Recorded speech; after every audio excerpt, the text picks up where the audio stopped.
Olá, sejam todos muito bem-vindos ao BMC Top News, fechamento de mercado. E olha só que fechamento. Hoje o dia está animado aqui no Brasil, ativos recuperando algumas margens muito importantes. Eu sou o Gabriel Monteiro, vou lhes acompanhar nas próximas 2 horas de fechamento, trazendo todas as informações necessárias. O que aconteceu no dia de hoje, o que está acontecendo com a nossa Bolsa de Valores e também algumas informações sobre as bolsas de valores internacionais, o que está movendo o mercado ou não movendo o mercado, o que está gerando essa estabilidade nos mercados internacionais. No dia de hoje, é claro, trazendo as principais notícias do mundo, nos últimos movimentos, claro, das bolsas do Brasil, além das entrevistas com os melhores especialistas do mercado. Já quero deixar claro o meu abraço para todos que estão nos acompanhando aqui durante todo esse dia. Dia muito importante para a nossa economia como um todo, não só para o mercado financeiro. É um tema que extrapola todas as diretrizes aqui, todas as barreiras do nosso mercado financeiro, do investimento em renda variável.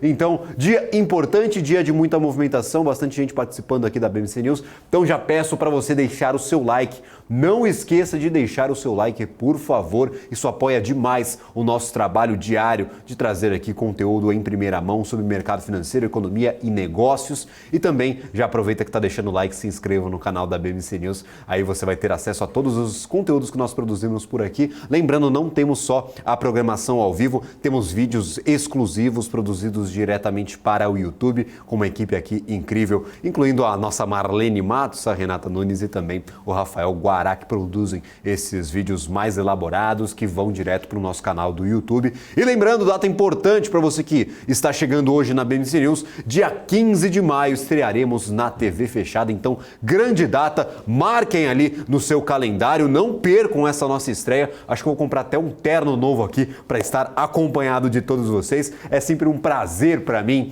fazer esse programa ao lado dessas feras que povoam o nosso chat. Um abraço especialíssimo aqui para o Helder, para o Hamilton. Hamilton sempre por aqui falando grande Gabriel, grande Hamilton, muito obrigado pela audiência, pela participação de sempre. Edson Fuzzi também por aqui, sempre participando, sempre mandando suas colaborações, falando bastante aqui conosco sobre essa notícia da transação direta de real para yuan. Será que isso vai acontecer? Será que não? Nós abordamos isso um pouquinho de leve ali no nosso BMC Market com o Roberto Dumas, mas nós, claro, tiraremos todas as suas dúvidas no jornal de hoje. Temos o Edson sempre por aqui. O Alex não é o Alex André, é o Alex do nosso chat. Tá por aqui mandando aí as suas contribuições. E o Sérgio Rocha, que é um recém-chegado na nossa programação, mas também está fazendo bastante barulho aqui no nosso chat, sempre mandando as suas colaborações, as suas contribuições. Não estou enxergando Regis. Cadê você, Regis? Mande a sua mensagem se está nos acompanhando neste momento. E o petista bolsonarista, olha só, juntando duas vertentes da economia brasileira, já estamos polarizados até no nome de quem participa no nosso chat. Então, um abraço para vocês todos. Lembrando, disclaimer, ontem eu fiquei chateado, sem briga política no chat, vamos discutir aqui que nem gente, vamos discutir de forma mais elaborada, mais construtiva, para a gente, claro, montar um ambiente de investimento muito mais saudável do que nós vemos aí ao redor da internet. Então, BMC News, lugar de discutir com embasamento, respeitando o outro, respeitando o próximo e, claro, abraçando essas ideias que podem sim fazer diferença na sua hora aí de investir, na sua tomada de decisão de investimentos. Então, um abraço para todos vocês e, claro, vamos começando com o nosso giro de mercado. E o Bovespa ainda em patamar positivo, 1,53%, mas olha só que curioso, eu trouxe inclusive esse dado de 30 minutos. Nós tivemos um fulgor, uma euforia do mercado brasileiro ao início do dia. Nós tivemos aqui o começo do dia com um candle muito positivo, os primeiros 30, 40 minutos de mercado foram muito positivos, até que começaram a sair alguns rumores, alguns vazamentos da proposta do novo arcabouço fiscal. Desde então, nós perdemos um pouquinho a força compradora e mantivemos essa estabilidade no patamar de 103 mil pontos desde então. Então, é praticamente uma bandeirinha. Tivemos muita movimentação no começo do dia, muita valorização e agora essa estabilidade durante os próximos 30 minutos aí e com o seguinte. Então, 30, 60, 90 minutos, a gente teve um patamar aqui de estabilidade. Ora positivo, ora negativo. negativo, mas sempre em estabilidade, sempre próximo dos 103 mil pontos. Então, fulgor no início, bastante ânimo com a divulgação do arcabouço fiscal e depois uma estabilização. Todo mundo está tentando entender o que é esse novo arcabouço fiscal. Estamos tentando entender o que será proposto ao Congresso Nacional, quais serão as mudanças feitas pelo Congresso, pelas casas legislativas. Inclusive, a gente não tem nem o texto pronto. O texto final ainda será elaborado e será apresentado às casas legislativas. O que nós tivemos hoje foi uma apresentação do Ministério da Fazenda e também do Planejamento, das linhas gerais dessa proposta de arcabouço fiscal. Então, inclusive, tem algumas lacunas, algumas peças faltando no quebra-cabeça que o mercado está tentando entender e também tentando fazer todos os cálculos e traçar as suas projeções. Por isso nós vimos um fulgor, uma euforia no início do dia e depois da apresentação, estabilidade, todo mundo tentando entender o que está acontecendo. 1,56% de alta para o Ibovespa, 103.382 pontos. Se o meu mapa me permitir, eu vou trazer, claro, a cotação em tempo real dos contratos de dólar futuro caindo bem no dia de hoje, 0,77%, o dólar está fraco, mas não só contra o real brasileiro, contra algumas das principais moedas do mundo. Daqui a pouco eu trago essa variação do dólar em relação a euro, a libra esterlina e também a ien japonês. Aqui, ó, R$ 5,10 aí cravado, 5,1 real, R$ 5,01, R$ 5,10 aqui na verdade, R$ 5,10 neste momento, o dólar futuro sendo negociado para os contratos futuros e, claro, estamos em ritmo de queda nos últimos dias, então o dólar perdendo valor aí pelo quarto dia consecutivo, agora se nós fecharmos em negativo, pelo quinto dia consecutivo, somando a última sexta-feira. Então, a semana inteira tivemos o dólar perdendo valor, vindo aqui dos R$ 5,32 até os R$ 5,10.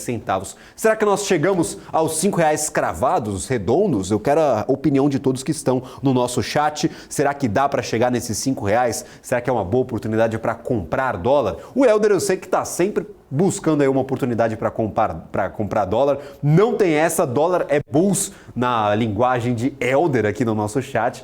Para vocês também, o dólar é bulls, é momento de compra, é sempre uma boa tese ter essa exposição à moeda norte-americana? Deixa aqui também nos comentários essas duas perguntas. A gente chega nos R$ 5,00 e também se é uma boa oportunidade para a compra do dólar, moeda norte-americana, moeda forte, principal moeda negociada no planeta. Como eu mencionava, nosso monitor de moedas, e eu não vou conseguir abrir porque o meu mapa tá de sacanagem comigo hoje. Mas a gente abre aqui o ranking de moedas e separa, claro, pela variação diária. Um dia nós temos aqui, ó, o dólar perdendo força diante de praticamente todas as moedas do mundo. As únicas moedas que perdem valor frente ao dólar são peso mexicano, com 0,1% de queda, e a lira turca perdendo 0,12% de valor. O restante tá todo mundo ganhando valor, inclusive o real brasileiro é uma das principais moedas em valorização frente ao dólar, perdendo apenas para a moeda da República Tcheca aqui, ó.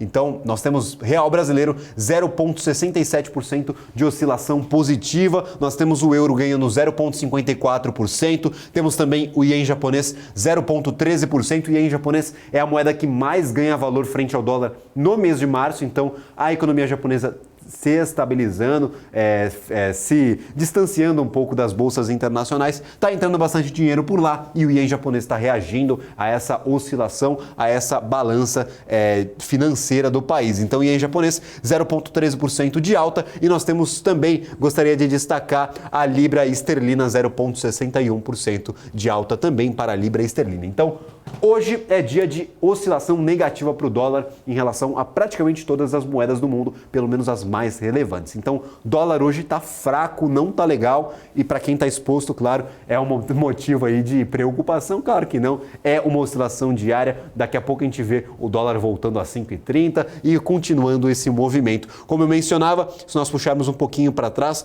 nós temos o dólar praticamente em estabilidade desde o começo do ano. A gente vai para cima, vai para baixo, mas sempre em linhas gerais aqui, próximos dos R$ 5,20. Às vezes um pouco para baixo, às vezes um pouco para cima. Quais são os principais ativos em destaque no dia de hoje? CVCB, CVC Brasil, 8,28% de alta. Redditor, 8,18%. Dexco, que está disputando essa primeira posição também das principais oscilações positivas, 7,68%. E Uzi Minas, 6,88%. Tem notícia importante sobre Uzi Minas, daqui a pouco eu trago essas atualizações. Do outro lado, quem perde valor, Natura. Natura continua movimento negativo e agora toma a principal queda do dia, com 2,73% de queda. No ano ainda soma uma oscilação positiva, no entanto, desde a divulgação dos resultados da companhia, as sinergias que foram em desencontro ao que o mercado estava esperando e também, claro, todo o cenário macroeconômico, o ativo perdeu 11% só neste mês de março. Lembrando, nós estamos no finalzinho do mês de março, está acabando, falta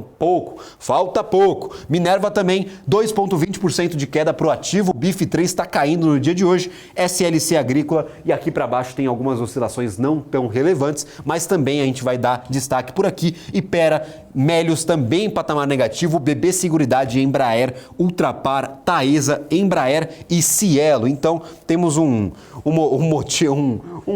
conglomerado aqui de oscilações de menor intensidade, mas ainda em patamar negativo. E claro, para repercutir um pouco sobre tudo isso, gostaria de convidar à nossa tela David Martins, consultor de investimentos da Sara Invest. David, muito obrigado pelas participações de sempre. Está todas as quintas aqui conosco. Olá, Gabriel. Uma excelente tarde a todos que nos acompanham. Dia de bastante movimentação no mercado, né? Exatamente, o mercado aqui parece que deu uma estabilizada, viu, David? A gente ganhou bastante valor no comecinho do dia, tivemos ali 30 minutos de euforia, foi uma maluquice danada, 2% de alta ali no comecinho do pregão e agora essa estabilidade próximo do 1,5% de alta. David, nesses dias de forte oscilação, eu olho para o mercado e falo, e aí, o que eu faço? Porque está tudo subindo, não tem muito motivo. Tem as dinâmicas próprias, mas a macroeconomia é quem está tocando essa direção para o mercado como um todo. Se você abrisse o mercado ali no comecinho do dia, praticamente não tinha nenhum ativo em patamar negativo, salvo VEG, Embraer e também ali alguns ativos como Natura, que estavam já em patamar negativo. E aí, como que você olha para esse cenário? O arcabouço deu esse ânimo suficiente ou vai ser uma oscilação diária aqui? Não dá para o investidor ele apostar todas as fichas nessa política brasileira que ela vai solucionar os problemas e o Ibovespa vai voltar a subir? O mercado, Gabriel, estava aguardando, né, ansiosamente aí a apresentação do arcabouço fiscal. Então, até nos últimos dias, a gente viu uma liquidez muito baixa na nossa bolsa, principalmente quando a gente olha para small caps. Muitos papéis com uma liquidez baixíssima, tá? Era até difícil de negociar. Então, hoje teve a apresentação. Até o mercado, como você bem trouxe, teve uma certa euforia ali, né? Com algumas notícias que saíram ontem no final do dia, hoje antes da apresentação. E aí, quando houve de fato a apresentação, o mercado acabou ficando ali, de certa forma, numa estabilidade, né? Eu acho que está todo mundo digerindo, todo mundo entendendo um pouquinho mais e analisando, provavelmente ali revendo modelos, né, para chegar ali no valuation das companhias e o impacto. Mas eu acho que assim, um ponto que é crucial para a gente bater aqui é que essa é uma proposta que ainda vai para Congresso. Então, provavelmente, deveremos ter aí modificações. Então, para os próximos dias, com certeza teremos aí muita volatilidade, né, de acordo com as mudanças aí recomendadas pelo Congresso. Eu vejo que, de certa forma, quando a gente vai analisar a proposta, o pessoal até agradou o mercado. É que o mercado ele gosta de previsibilidade, o mercado queria algo para poder analisar. Então, assim, o bicho-papão que todo mundo estava esperando, ele chegou, tá aí. Agora vamos trabalhar com esse bicho-papão e vamos analisar o que pode ser feito. O principal ponto que eu acho que a gente tem que levar em consideração, e analisando principalmente de forma comparativa com o teto fiscal que nós tínhamos anteriormente, né, que ainda tem vigor, mas enfim, que aí com essa proposta a gente passa a ter um novo arcabouço fiscal, desde que aprovado. O anterior, então, o teto de gasto que está vigente, a gente fala sempre com relação ao gasto.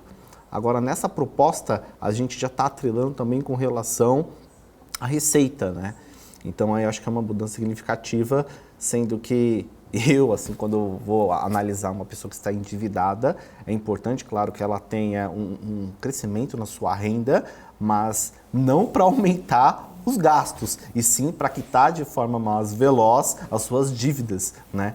Então, eu gosto primeiro de trabalhar ali as dívidas. Se a pessoa, trazendo aqui para a pessoa física, né? Se ela tem um aumento de renda, então vamos quitar de uma forma mais veloz ali essas dívidas, para de fato depois a gente tocar ali investimentos. Então, acho que é um ponto que a gente deve acompanhar e ver, principalmente nos próximos dias, no debate no Congresso, como é que vai ser a oscilação e como o mercado vai digerir essas mudanças que podem ocorrer. Maravilha, David Martins. Vamos agora ao nosso giro de notícias. A equipe econômica do governo apresentou hoje a proposta para o novo arcabouço fiscal. O projeto terá ancoragem no resultado primário da União.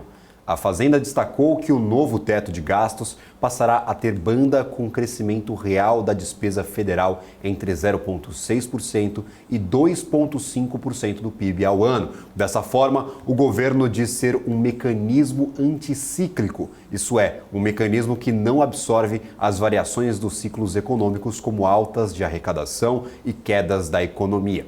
O atual teto de gastos permite apenas o crescimento das despesas com base na correção pela inflação do ano fiscal anterior.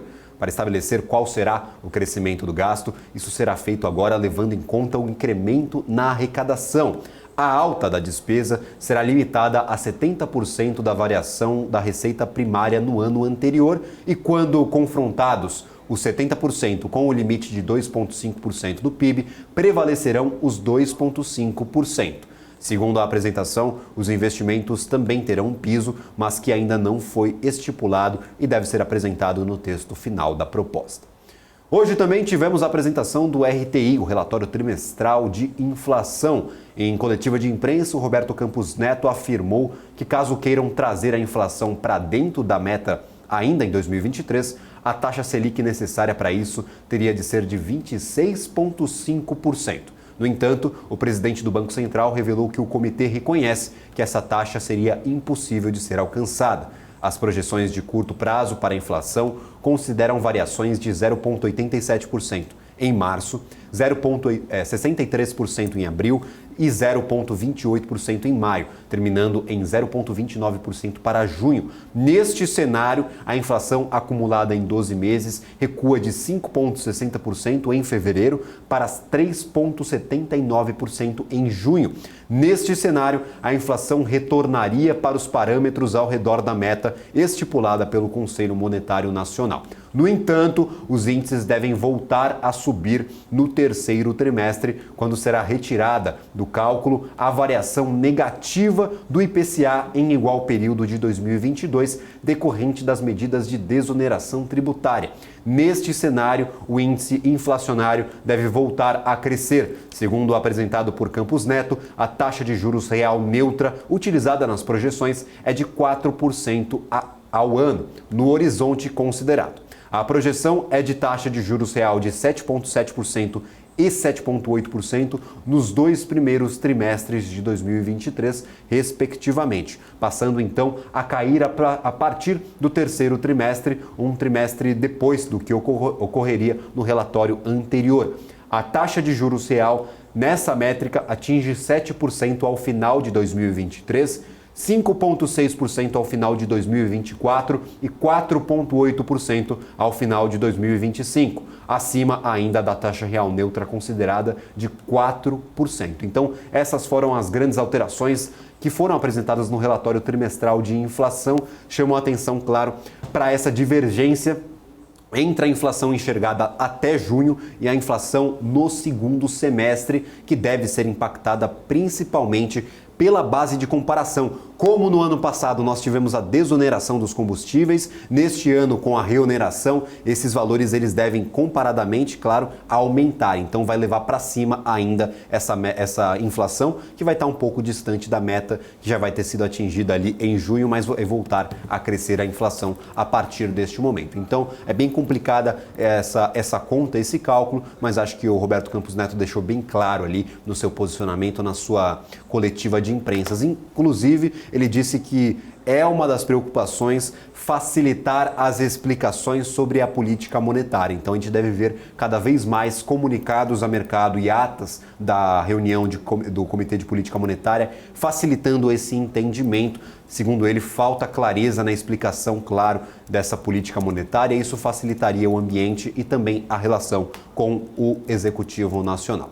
O resultado primário do governo central foi deficitário em 40 bilhões e 989 milhões de reais em fevereiro, ante um déficit de 20 bilhões 366 milhões de reais no primeiro mês de 2022, segundo, claro, a divulgação do Tesouro Nacional. Em termos reais, a receita líquida apresentou uma queda de 14 bilhões e 200 milhões de reais, cerca de 12,2%, enquanto a despesa total registrou um incremento, um aumento de 6 bilhões e 300 milhões de reais, ou 4,6% na base, claro, percentual, quando comparadas a janeiro de 2022, todos esses dados que eu acabei de passar. A gente vai para um rápido intervalo, na volta tem, claro, mais mercado financeiro, mais notícias do mundo corporativo e o que está acontecendo em tempo real nas bolsas aqui no Brasil e também no mundo.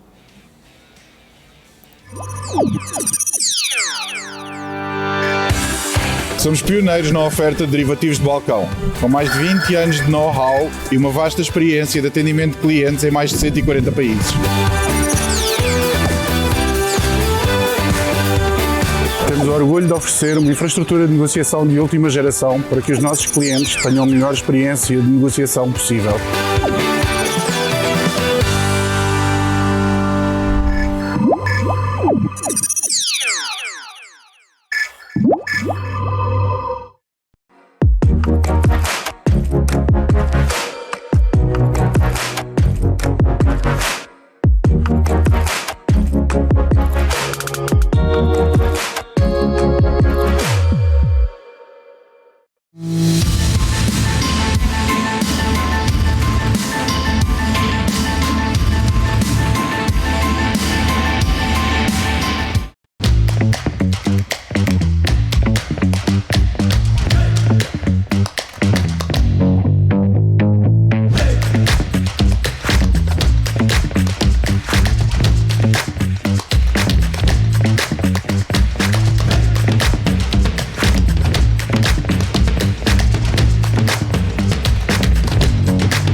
Estamos de volta com o BMC Top News, fechamento de mercado. Dizem aí na internet, não sou eu falando, que é o melhor fechamento de mercado disponível em David Martins. Então, se tá na internet é verdade, é verdadeiro. Quem sou eu para rebater o que dizem aqui no mundo digital? Dizem que é o melhor fechamento aí.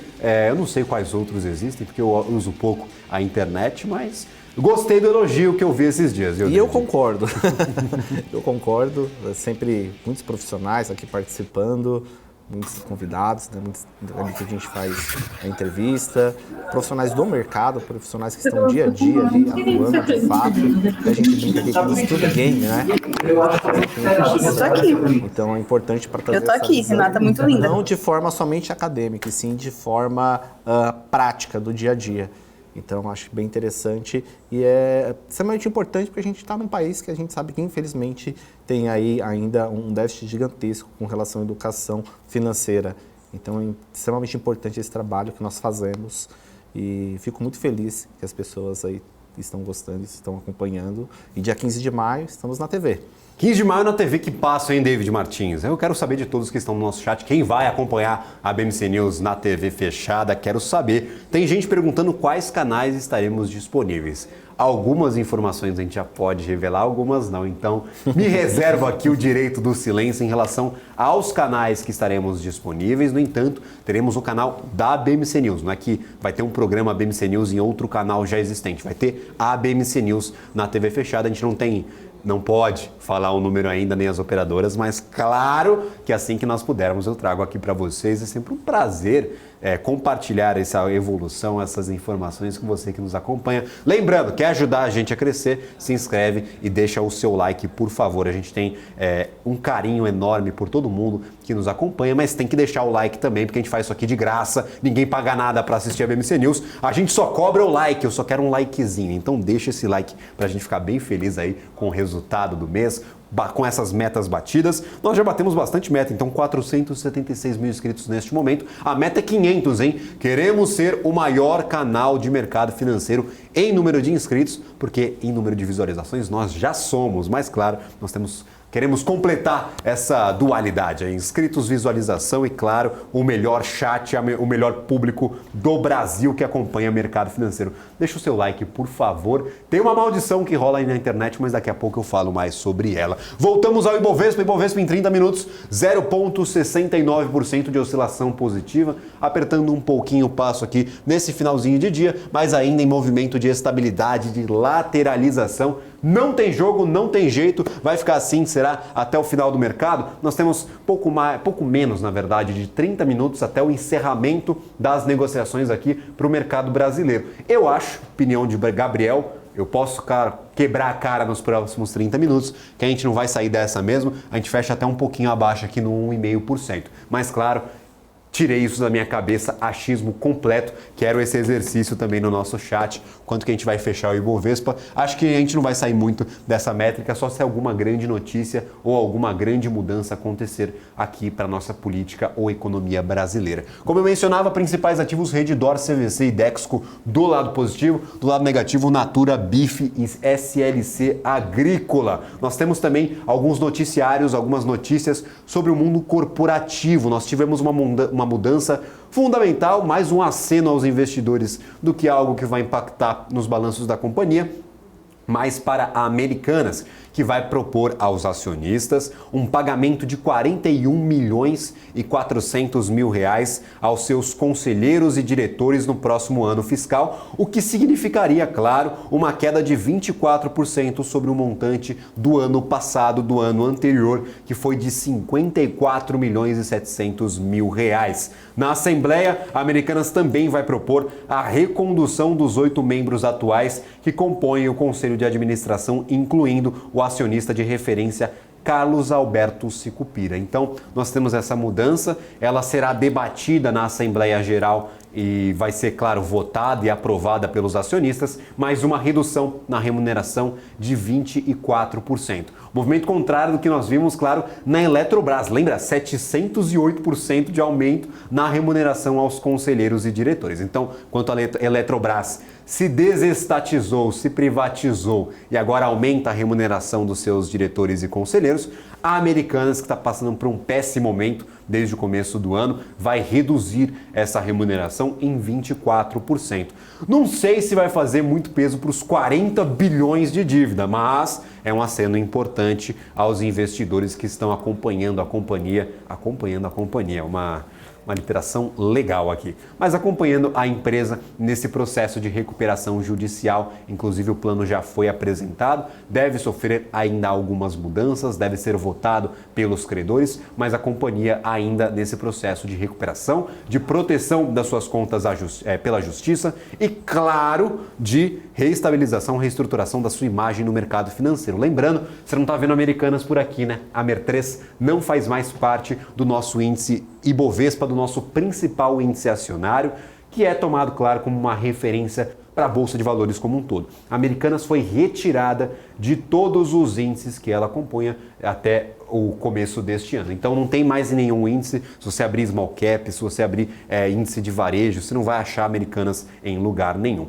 Nós também tivemos notícias interessantes e importantes sobre Petrobras. O Conselho de Administração da companhia acatou a recomendação das instâncias internas de governança e vedou o secretário executivo do Ministério de Minas e Energia, do MME, o Efraim Cruz, para o Conselho, ou seja, não assumirá seu cargo no Conselho, foi vetado pelo Conselho de Administração. O valor apurou que os novos diretores executivos da companhia devem assumir os seus cargos nesta quinta-feira, ou seja, hoje. Nós já devemos ter um comunicado ao mercado no dia de amanhã. Tivemos também resultados interessantes de algumas companhias menores, de menor escopo. A AgroGalaxy reportou um lucro líquido ajustado de 187 milhões de reais no quarto trimestre do ano passado, uma alta de 18% em comparação ao mesmo período do ano anterior. A teleconferência rolou hoje também para todos os acionistas da companhia. A Desktop, outra companhia que divulgou seus resultados, apresentou um lucro líquido de 15,4 milhões no quarto trimestre, alta de 5% ante o informado no ano anterior. Então, 5% de alta no lucro da companhia. Lembrando, Desktop, nova entrante no mercado brasileiro, fez seu IPO também em 2021, naquele mar de IPOs que nós vimos. Teve Desktop, Brisanet, teve Armac, teve Smartfit, teve muita companhia fazendo IPO em 2021. Faz tempo que a gente não fala de nenhum IPO. Então, em 2022 não tivemos nenhum, absolutamente nenhum. Estamos esperando para 2023. Será que anunciaremos uma nova companhia, um novo ticker na Bolsa de Valores brasileira? Eu acho muito difícil, porque as condições econômicas não estão agradáveis. Já conversei com algumas companhias que estão ali esperando, aguardando ansiosamente o momento da sua abertura de capital, da sua oferta pública de ações. No entanto, o cenário econômico ainda está pesando sobre essa prática de abrir o capital. David Martins, eu falei sobre IPO, faz tempo que a gente não vê um na Bolsa de Valores e a última experiência que nós tivemos foi terrível. Acho que é difícil achar um IPO de 2021 que esteja no positivo desde, claro, o seu lançamento aqui na Bolsa de Valores. Qual que é a sua opinião sobre a entrada em IPOs? É para todos os investidores? Todo mundo deve ficar atento a essas ofertas? Ou tem ali que ficar com o pé atrás? Às vezes o mercado exagera na precificação ali, no valor de mercado negociado pela companhia. Qual que é a sua opinião sobre IPOs? E claro, quais as orientações aos clientes que vocês atendem na Sarinvest, especificamente sobre essas novas entrantes na Bolsa de Valores? Sempre quando temos um IPO iminente aí, a gente sempre vai analisar toda a documentação, a gente vai fazer reunião, enfim, com os executivos, para entender um pouco mais. E aí, de acordo com o nosso modelo, né, a gente vai rodar ali para ver se esse valor está esticado ou não, se o mercado está pagando, se faz sentido, se tem potencial de crescimento, tanto no segmento como a própria companhia, qual que é o histórico desses executivos. Então tem todo um trabalho ali da nossa equipe de research para ver se faz sentido ou não entrar no IPO. Esses recentes aí que você trouxe, né, os dados, a gente sabe que assim, o número é baixíssimo dos IPOs recentes que tiveram aí um êxito em termos de comparação com o Ibovespa, tá? A maioria, ampla maioria, acho que mais de 90% aí tá perdendo assim de lavada, está no negativo, sendo que o Ibovespa não tem um bom desempenho também no curto espaço de tempo, né, se a gente for analisar. Então, acho que IPO a gente tem que tomar muito cuidado, precisa sim utilizar profissionais de mercado que fizeram uma análise e aí sim, se você gosta daquele profissional, se você acompanha e se você vê que aquele profissional tem aí um histórico onde ele traz bons cases e apresenta boas recomendações, eu acho que aí sim faz sentido você entrar. Lembrando que quando a gente traz até mesmo o trabalho ali de research, não é simplesmente que quando ele dá uma recomendação de compra, como é que funciona? Acho que é importante esclarecer, né? Quando a gente roda um modelo, a gente traz um preço justo para aquele ativo. Mas não é porque eu cheguei num valor justo, e muitas vezes esse valor que eu considero justo como analista, eu não sou, tá? Mas trazendo no caso se eu fosse um analista. Se eu fosse um analista, rodei o modelo e acredito que o valor justo do ativo são R$12 e ele está sendo negociado a 10. Então eu acredito que tem aí 20% de upside. Não é porque eu cheguei nesses R$12, não é porque eu acredito que haja esses 20% de upside que o mercado vai pagar e que esse papel vai valorizar. Então, acho que são dois pontos distintos, né? Mas eu acredito que a gente precisa, sim, de analistas profissionais aí do mercado para fazer essa análise, ter esse contato com a companhia e utilizar toda a sua expertise para enviar uma recomendação de entrada ou não no IPO. Gabriel, acho que só um ponto que vale também mencionar com relação ao giro de mercado que você trouxe, analisando aqui tanto o índice Small Caps, o índice hoje de dividendos, aí vários índices que nós temos todos aí subindo muito bem. Mas aí o que me preocupa é os fundos imobiliários, né? Porque aquilo, hoje a gente tem dólar caindo, maioria, praticamente todos os índices aqui subindo, exceto o índice aqui, o IFIX, de fundos imobiliários. Fundos imobiliários muito bem delicado, principalmente com relação à inadimplência que nós temos aí de fundos de papel, né, que compram aí dívidas de companhias, e aí muitos fundos até têm uma estratégia que é conhecida no mercado, que é de high yield, então que tem aí uma rentabilidade já mais agressiva, mas para você ter essa rentabilidade mais agressiva, consequentemente você tem um risco maior. E nesse cenário ainda de muitos desafios, nós aí estamos vivenciando um aumento no nível de inadimplência, e isso tem afetado bastante aí cotas, isso tem afetado bastante o mercado. Eu acho que é importante a gente ficar de olho, porque é interessante em termos de estratégia para geração de renda, mas quando o investidor, novamente, vai lá e não tem tempo de acompanhar o mercado e olha quais são os fundos que têm a maior rentabilidade, deixa eu entrar neste fundo. Será que este fundo seguirá tendo essa rentabilidade no futuro? Aquela frase clichê, né? Histórico passado não representa que ele terá o mesmo desempenho no futuro. Isso aí precisa ter até esse disclaimer nas lâminas ali dos fundos. Então, acho que esse investidor precisa tomar muito cuidado e analisar muito bem. E caso não tenha essa disponibilidade, contratar uma casa de análise para, enfim, fazer a leitura dos relatórios e ter acesso a essa recomendação, se faz sentido ou não você ter determinado ativo no portfólio. Maravilha. High yields, esses investimentos high yield, essas dívidas high yield, tem outro nome no mercado, mas a gente deixa para uma próxima oportunidade para falar sobre isso, né, David Martins? Acho que não é um nome tão atrativo para os investidores. Para começar um pouco sobre a Bolsa de Valores no dia de hoje, gostaria de conversar agora, convidar ao nosso programa Henrico Cozzolino, sócio e head de análise da Levante Investimentos. Henrico, muito obrigado pela participação de hoje. Agradecemos imensamente. É um dia interessante para o Ibovespa, bastante coisa acontecendo, então agradeço por ter aceito aqui o nosso convite e participar do nosso fechamento de mercado. Obrigado, é um prazer estar aqui com vocês. Maravilha. Agora, lado de mercado. A gente estava aqui falando do lado jornalístico, trazendo todos os detalhes da proposta de arcabouço fiscal. Convenceu, Henrico? Qual a sua avaliação? O mercado hoje está em ritmo de alta desde o começo do dia, ganhou bastante valor. Estamos abaixo, é verdade, daquele patamar que atingimos antes da divulgação. A proposta, na verdade, de um novo teto de gastos convenceu o mercado? A gente está realmente otimista ou ainda há alguns pés ali atrás de gestores, de investidores? Como é que está a situação? Só para a gente ter um geral de como foi recebida essa proposta do governo.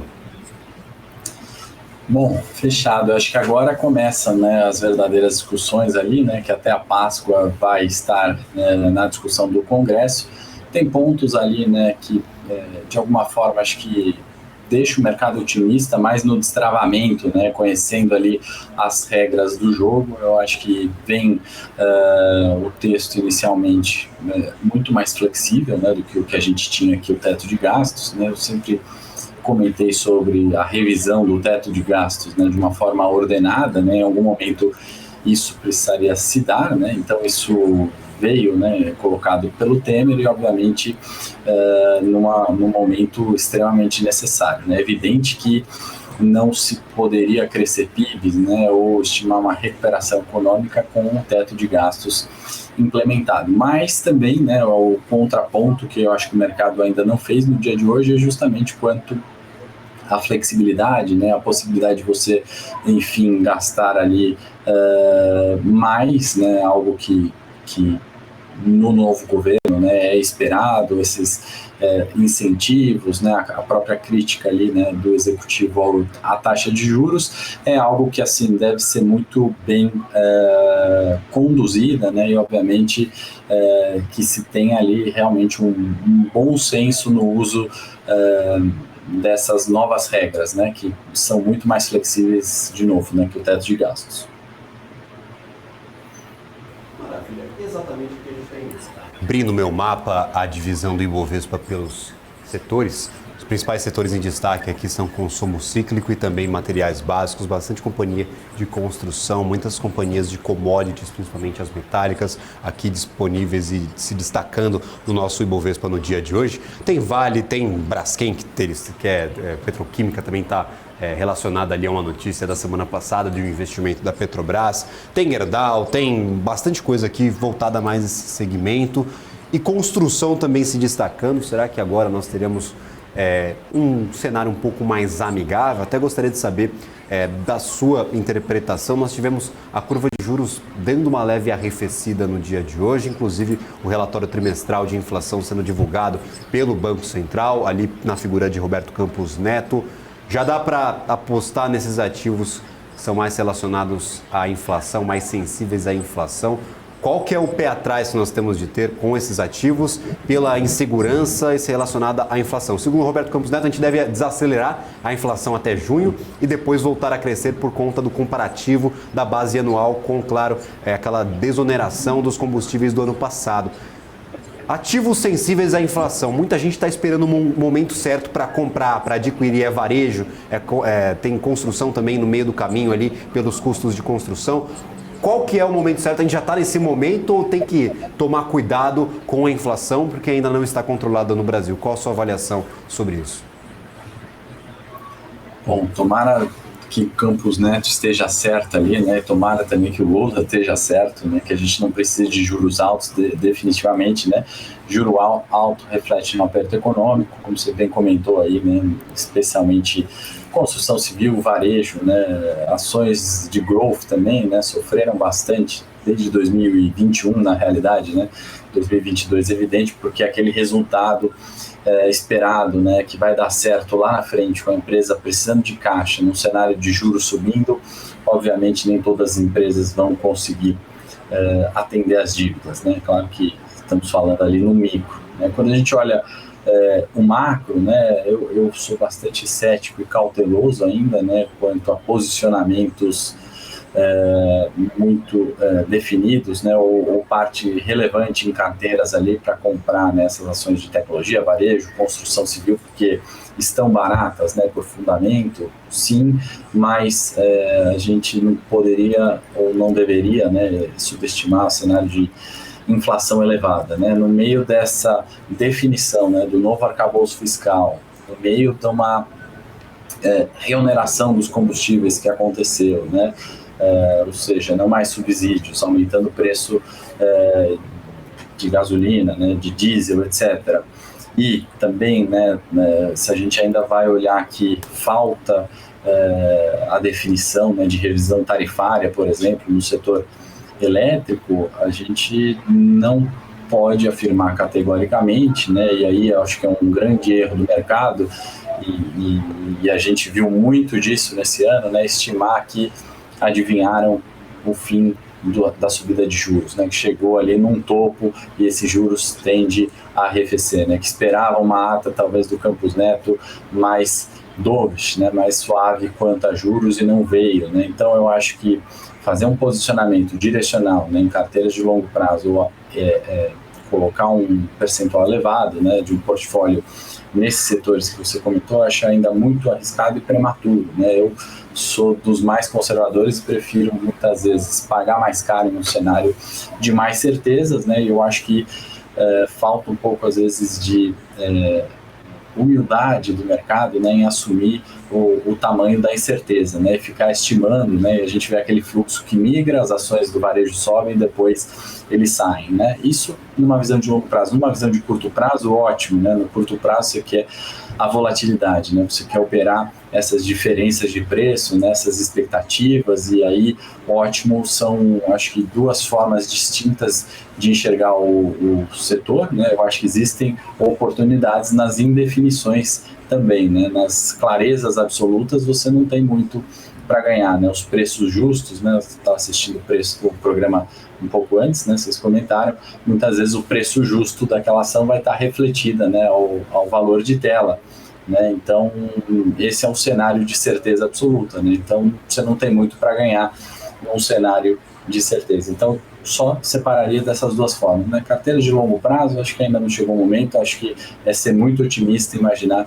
os juros caindo e beneficiando o varejo, né, o problema do crédito, ele é real, o problema da inflação, ele é real não só aqui no Brasil, né, e o curto prazo, onde a volatilidade, essa oscilação, né, aquele fluxo, né, fazendo o preço, gera algumas oportunidades, a meu ver. Maravilha. Inclusive, trazendo alguns detalhes especificamente sobre essa fala, não só Campos Neto não apresentou aquele aquele comunicado dovish como o mercado esperava, mas também pontuou ali, foi duro, deu algumas... vamos falar, foi um pouco mais duro em alguns momentos. Falou que não há relação mecânica entre a apresentação do arcabouço fiscal e a ancoragem das expectativas de inflação, ou seja, pode apresentar, pode votar, a gente vai ter que ver resultado para ter um efeito direto nos juros aqui no Brasil. Nós vimos o varejo hoje, né, no comecinho do dia, ensaiar, todo mundo disparou e aí rapidinho voltamos para baixo aqui com a oscilação dos ativos de varejo. E também tivemos o Roberto Campos Neto dizendo hoje que se quisermos trazer a inflação para a meta em 2023, seria que deveria ser de 26,5%. Então, não dá para chegar nesse patamar, então vai ter que segurar os juros mais altos por um pouco mais de tempo. David Martins, consultor de investimentos da Sara Invest, por favor, fique à vontade. Henrique, boa tarde, um prazer estar falando contigo. Eu até comentei na minha fala inicial, falando sobre a falta de liquidez na Bolsa, somente em papéis ali de small caps, enfim, se a gente trouxer até micro caps, que praticamente não há liquidez, né? Você acredita que o arcabouço e aí o início do debate no Congresso com relação ao arcabouço será suficiente para a gente iniciar aí, pelo menos os investidores começarem a montar a posição, aqueles que reduziram drasticamente, esperando esse arcabouço, ou até mesmo o próprio investidor estrangeiro, né? Você acredita que será suficiente esse arcabouço para ele acreditar aí na responsabilidade fiscal do governo e aumentar a posição no Brasil? Como é que vocês têm visto isto? E também já aproveitando e complementando, algum setor a gente já poderia falar com a apresentação desse arcabouço para a gente estar posicionado nesse momento? Muito bom, o prazer é meu estar aqui com vocês. Bom, eu acho que ela é condição mandatória, né? A gente precisaria, de fato, de ter tido, né, até antes, essa discussão e definição, né? Toda essa incerteza e expectativa, né, que a gente fala, que muitas vezes no curto prazo pode gerar oportunidade, né? Se ela demora muito a ocorrer também, né, tira muito do valor do que a gente tem para o longo prazo, né? Então eu acho que ela é uma condição mandatória, né? Aí a sua pergunta se ela é suficiente, eu acho que ela não é única, né? A gente está vendo realmente algumas assimetrias de risco em alguns setores, né? Não necessariamente a gente está vendo a oportunidade, né? Ou pelo menos não ficou claro ainda que é a oportunidade da década, né, para sair posicionando em renda variável, né? E para não deixar a renda fixa de fora, né? O mesmo cenário da renda fixa, né? Juros altos não faz, não é que o juro está alto e vamos investir na renda fixa que está melhor, né? Está garantida, né? Tem muito investidor iniciante chegando e ainda pensando dessa forma, né? O juro está alto porque os riscos estão maiores, né? Como vocês citaram, né? Não dá para a gente ter um juros de 25, na teoria dá para a gente ter um juros de 25, né? E aí eu acho que vem uma outra condição que não só do arcabouço fiscal, que também não tem clima político e nem seria o momento da discussão, mas seria uma outra condição mandatória, ao meu ver, né? A revisão da meta de inflação, né? Uma meta de 6% para o Brasil, né? Talvez seja mais adequada do que a meta que a gente nunca alcançou, ou praticamente nunca alcançamos, né? Quando a gente alcançou foi abaixo, foi por fatores ruins, né? E o mesmo lá fora, tá? Não digo, muitas vezes acho que aquela expectativa do Fed chegar com os juros tendo o objetivo, né, de política monetária chegar na inflação, talvez não seja possível. Então é evidente que nesse cenário de juros altos existem aqueles que saem perdedores, né? Então buscar empresas, né, seja na renda fixa ou na renda variável, com baixa alavancagem, com histórico, né, seja de geração de lucro, ou seja de cruzar outros cenários, né, inflacionários, são setores interessantes, né? O setor elétrico, né, que sempre foi um hedge, né, da volatilidade, né, conhecido ali como baixa vol, né, o setor de low vol, ou seja, pequenas variações, porque as receitas estimadas são conhecidas, né, pelo modelo de negócio, né, por definição ali dos contratos, né, o setor de saneamento também semelhante. Nesse ano, né, não performa, né, não traz nem esse hedge em virtude até da revisão tarifária, né? Então, uma série de revisões aí que são condições mandatórias, eu acho, para responder sua pergunta e fazer aquela posição direcional, né? Avaliar os modelos, seja de fluxo de caixa descontada, avaliar bons negócios, comprar boas empresas, posicionar, né, em setores de baixa volatilidade também para reduzir o risco de uma carteira de investimento. Faltam ainda algumas dessas condições que, ao meu ver, são mandatórias. O arcabouço fiscal é importante, destrava muito valor, mas ele não é o único fator, né? Comentei alguns aqui, também revisão de meta de inflação, na minha opinião, e a definição sobre o reajuste tarifário das elétricas, né? Porque isso tudo, né, ajuste tarifário em elétrica e reoneração de combustíveis afeta diretamente a inflação. A inflação afeta diretamente nos juros, os juros afetam, né, na economia como um todo. Então, não é só arcabouço fiscal, né? A ancoragem de expectativa pode vir pelo arcabouço fiscal, pode ser algo que dê uma tranquilidade, mas não é condição única, exclusiva para a gente fazer um posicionamento direcional. Para quem opera a curto prazo, né, para quem gerencia, para quem gosta de negociar volatilidade, esse cenário também é muito melhor, né, do que, ao meu ver, do que propriamente montar aquela posição definitiva, né, com certezas definitivas ali de ativos descontados. Maravilha, gostaria de agradecer imensamente Henrique Pozzolino, sócio e head de análise da Levante Investimentos. Seja sempre muito bem-vindo à nossa programação, ao nosso fechamento de mercado, mas também aos outros programas aqui da nossa grade. Muito obrigado mesmo. Obrigado. Convidando, eu apareço novamente. Um abraço para vocês. Obrigado, Maravilha. Boa tarde. Vamos agora a um rápido intervalo. Na volta, o fechamento do mercado. Como será que vai fechar esse Bovespa? Já temos aqui praticamente o valor a cotação final do nosso índice acionário, mas faltam alguns minutinhos. Um abraço para todos, claro. Depois do intervalo a gente volta com o Top News. As empresas que fazem parte do seu dia a dia estão em uma das maiores bolsas do mundo, a Nasdaq. E a boa notícia é que você pode investir nessas empresas diretamente pela Avenue, sua corretora nos Estados Unidos. Com os dados das ações dos Estados Unidos fornecidos pela Nasdaq em tempo real, o cliente Avenue pode acessar diretamente as maiores bolsas do mercado americano. Entre neste mercado de tecnologia e inovação. Acesse avenue.com.br/Nasdaq e seja bem-vindo ao mercado global.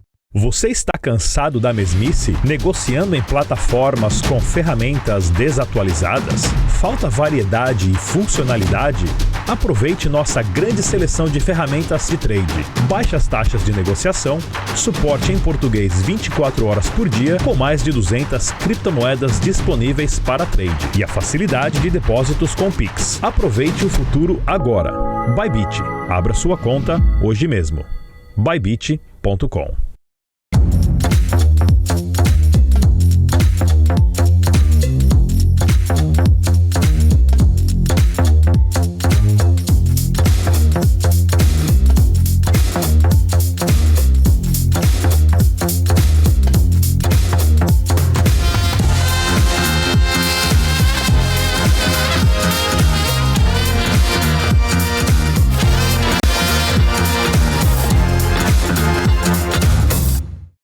Fala, meu povo, beleza? Estão abertas as inscrições para o meu curso de opções. Você estará a meu lado durante 6-7 horas, ao vivo, aonde você irá aprender desde o básico dos principais conceitos de opções, até o modo de você fazer proteção da sua carteira contra incerteza, se vale a pena fazer o tempo todo, se não vale, como essa proteção deve ser feita e também para você especular, tanto na alta como na baixa das ações. Inscreva-se agora e você ainda vai garantir 2 bônus. O primeiro bônus, a carteira recomendada de opções de Marco Saravalli, e o segundo bônus, a carteira de financiamento também de opções com Marco Saravalli. Te espero lá.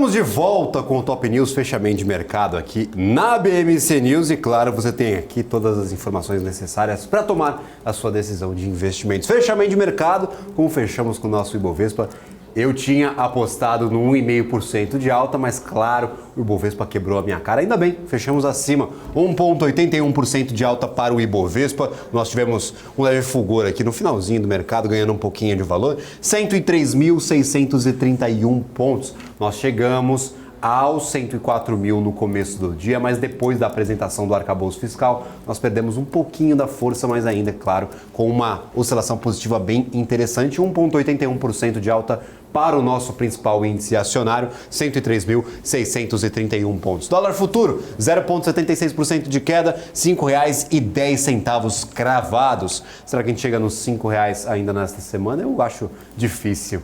A sexta-feira aqui está complicada e, claro, nós trazemos o nosso ranking de moedas, se o meu telão me permitir, trazendo aqui a oscilação das principais moedas do planeta em relação ao dólar. Nós temos um movimento positivo para o real brasileiro na segunda colocação neste momento, 0,74% de alta frente ao dólar. Nós temos também a libra esterlina ganhando 0,65%. Nós temos o euro 0,58% de alta, o franco suíço 0,45% e, claro, o peso argentino em estabilidade com a moeda norte-americana. Quem perde valor, moeda de Hong Kong, dólar de Hong Kong e também a lira turca perdem um pouco de valor, mas o restante das principais moedas do mundo está em patamar positivo, incluso aqui o ien japonês, que no mês é a moeda que mais ganha valor frente ao dólar. Se o meu mapa me permitir, claro, não permitir, eu vou ter que usar aquela tecnologia rudimentar chamada mouse. Muito nossos ancestrais utilizavam essa tecnologia nos seus dispositivos. No mês nós temos, claro, um movimento um pouco parecido. O euro agora toma a principal oscilação, 3,13% de alta para o euro frente ao dólar no mês de março. Finalizado hoje, claro. Nós temos também o ien japonês, 2,87%, como eu mencionava, era uma das principais moedas do planeta frente ao dólar, agora perde algumas colocações. Quem ganha valor é a moeda da Croácia e também o euro. Principais destaques do nosso Ibovespa no dia de hoje, CVC 8,28% e Dux 6,90%. Olha só, a Edux, depois daquela forte valorização após a divulgação dos resultados, volta às principais oscilações positivas, 6,90%. Eu vou trazer aqui, claro, agrupar, tirar do agrupamento por setores, agrupar por oscilação. Redditor, 8,57%, maior destaque do dia, perdão. Eu estava aqui agrupado pelos setores, então 8,57% para Redditor, CVC, 8,28% de alta e Dexco, 8,21%. Redditor divulgou seus resultados, caiu bastante no dia após a divulgação e agora recupera bastante aí o seu valor. No mês nós temos 13% de queda, ainda em patamar negativo no mês de março e no ano 25% de queda para o ativo. Algumas construtoras também se destacando bastante, mas daqui a pouco eu falo mais sobre elas. Do lado negativo temos Natura, Minerva, Hypera e SLC Agrícola, perdendo menos valor do que, claro, o nosso lado positivo, não tem nenhuma oscilação de 8%. Do lado vermelho do nosso mapa, Natura quem mais perde com 2,44%. No ano ganha 17%, no entanto no mês tem uma perda de 11%, principalmente motivada pela divulgação dos seus resultados. Não animaram o mercado e as recém-adquiridas companhias não apresentaram aquelas sinergias que eram esperadas, que eram aguardadas pelos investidores. Como eu mencionava, o setor de construção, nós temos aqui o setor imobiliário. Abriu o setor de varejo. Eu não quero falar sobre varejo hoje. O Helder já fala que não é legal, um setor zoado, como ele diz, mas claro, a gente sempre fala por aqui. Quero falar mais especificamente sobre construção. Todo mundo no positivo, menos Melnick e Gafisa. Gafisa tem algumas dinâmicas próprias. O mercado não gostou do resultado e agora perde valor. Estava em patamar positivo até há pouco, então reverteu esse patamar positivo que apresentava no começo do dia. Elbor, Cirela, Plano e Plano, Azevedo e Travassos, Tenda, os principais ativos aqui voltados ao setor de construção e aí de diversos segmentos estão em patamar positivo e ganhando bastante valor. E agora eu gostaria de convidar Carlos Herrera, estrategista-chefe da Condor Insider. Por favor, fique à vontade, é um prazer enorme recebê-lo na nossa programação. Agradeço imensamente por ter aceito o nosso convite. Oi, eu que agradeço o convite, muito obrigado. Maravilha, Carlos, a gente falava sobre o setor de construção, eu quero falar especificamente sobre isso contigo, porque é um segmento dito cíclico, e às vezes a gente não sabe em que ponto do ciclo nós estamos com a construção. Este momento é de muita análise, muitos dizem que os incentivos e até o arrefecimento na inflação e nas taxas de juros podem ser muito positivas para essas companhias. No entanto, os resultados não estão agradando tanto e as companhias ainda estão enfrentando dificuldade aqui nas suas oscilações, pelo menos no ano de 2023. A gente tem um cenário bem díspare, bem dividido. Então, metade do setor está no negativo, metade está no positivo. A gente tem dividido aqui no meio esses ativos no nosso mercado. Quais as perspectivas, pelo menos da sua análise para esse segmento? Tem algum ativo especificamente que se destaca com maior, e a gente tem que olhar com um pouco mais de atenção?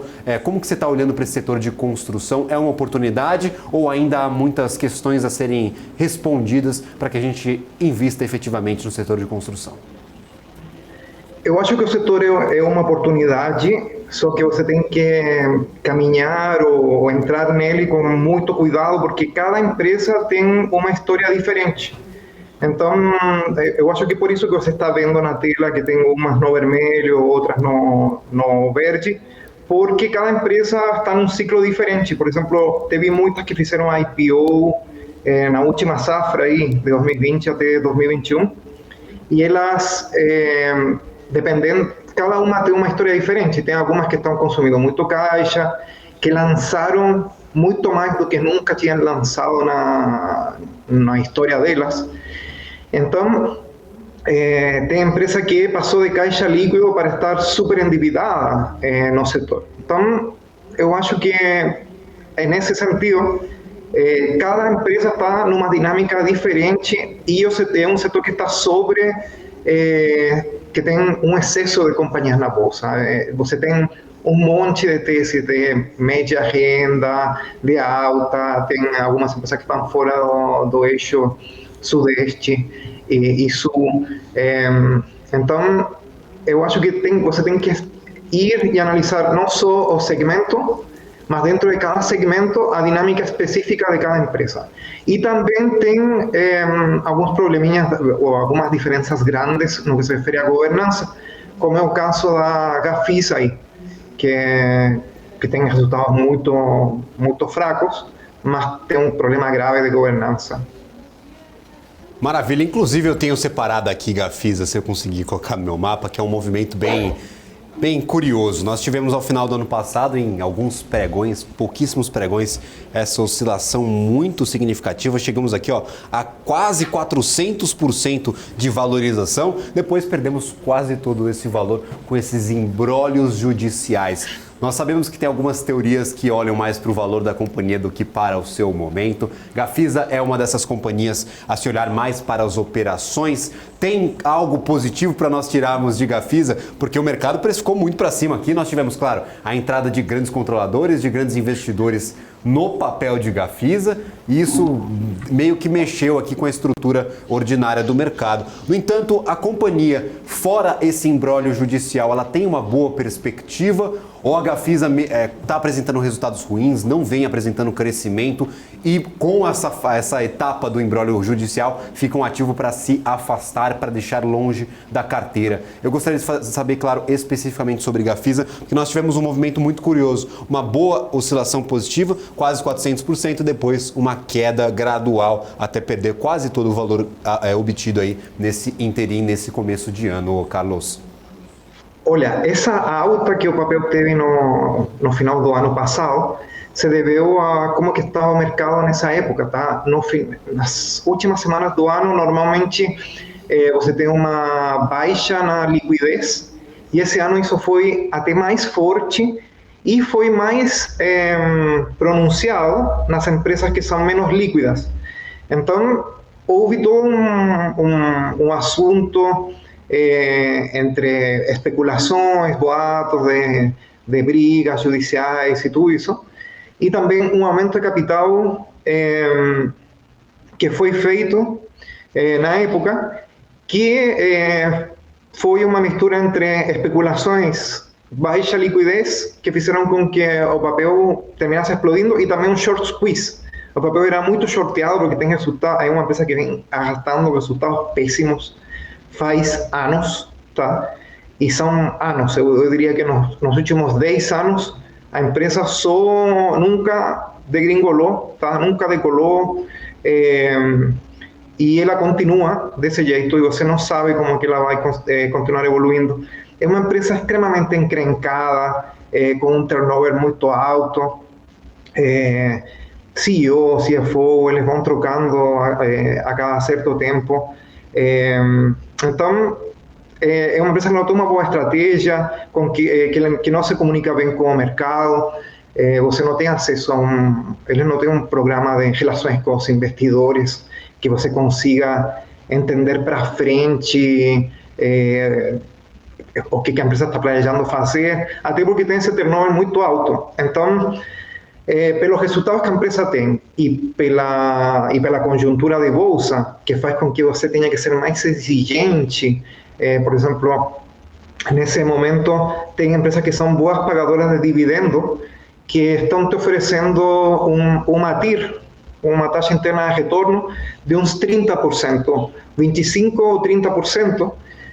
Por que você vai entrar numa empresa que no longo prazo não vai te pagar dividendo, que está cheia de notícias relacionadas a problemas de governança e que além disso não entrega e que você não tem a menor noção, porque eles simplesmente não têm relações com os investidores?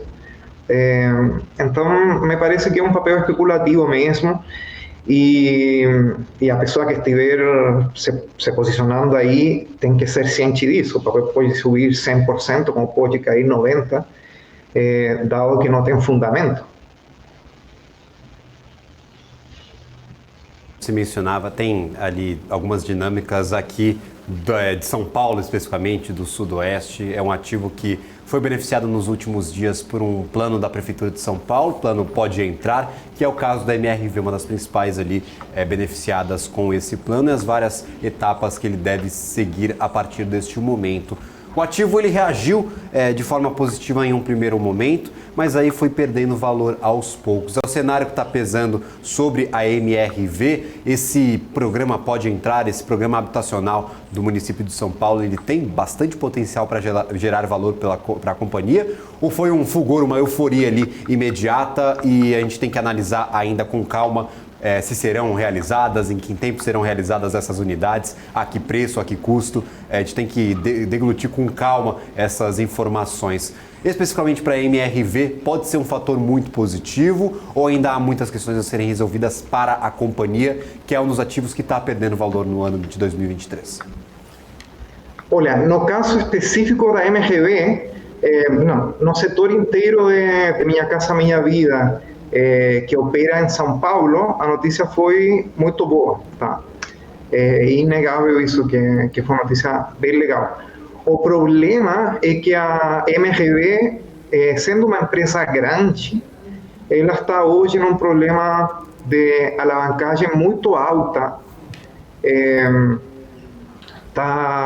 Pelo que eu estou vendo aqui, tem uma chance de, no ano de 2023, chegar numa alavancagem superior a 5 vezes ou 7 vezes dívida líquida EBITDA. Então, você pode ter um monte de programas e coisas para você fazer, só que se você tem um problema de estrutura de capital, não tem financiamento, está queimando caixa, você não consegue aproveitar. A MRV está com bastante problema porque ela incorporou a divisão nos Estados Unidos, a agência do controlador, lá no ano 2019, se não estiver errado, ela está sofrendo por lá, está demandando muito caixa. Ela também implementou outros negócios, como a Urba, Lugo, etc., que estão demandando caixa e ela está numa situação difícil de estrutura de capital.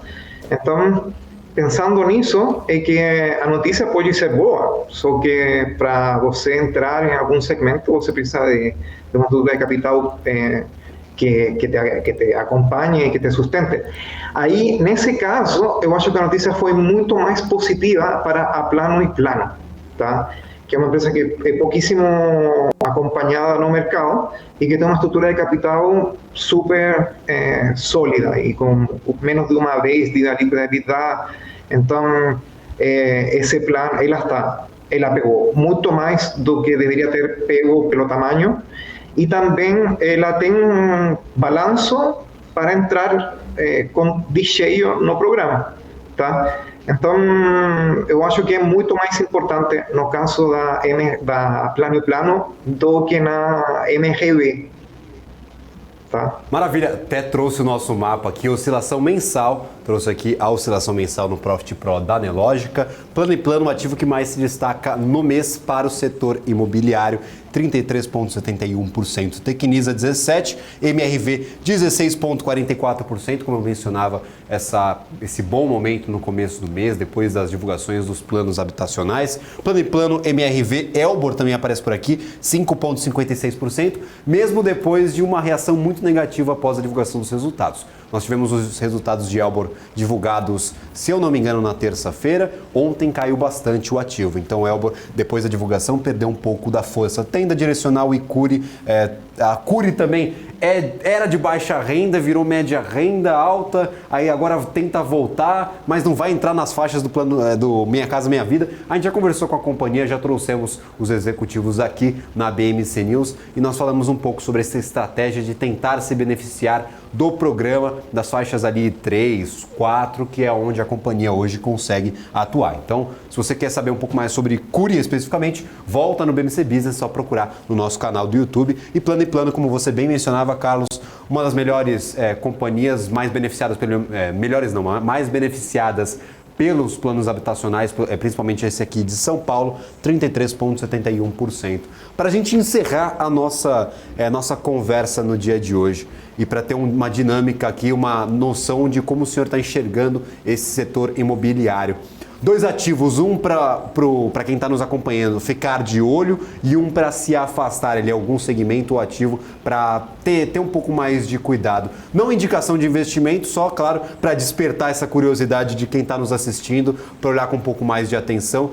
Se não quiser falar do setor de construção, fique à vontade para falar de outros segmentos, mas claro, puxando para a nossa conversa de hoje, do setor de construção, tem algum ativo para olhar com mais atenção? Tem algum ativo para, no momento, ficar um pouco receoso?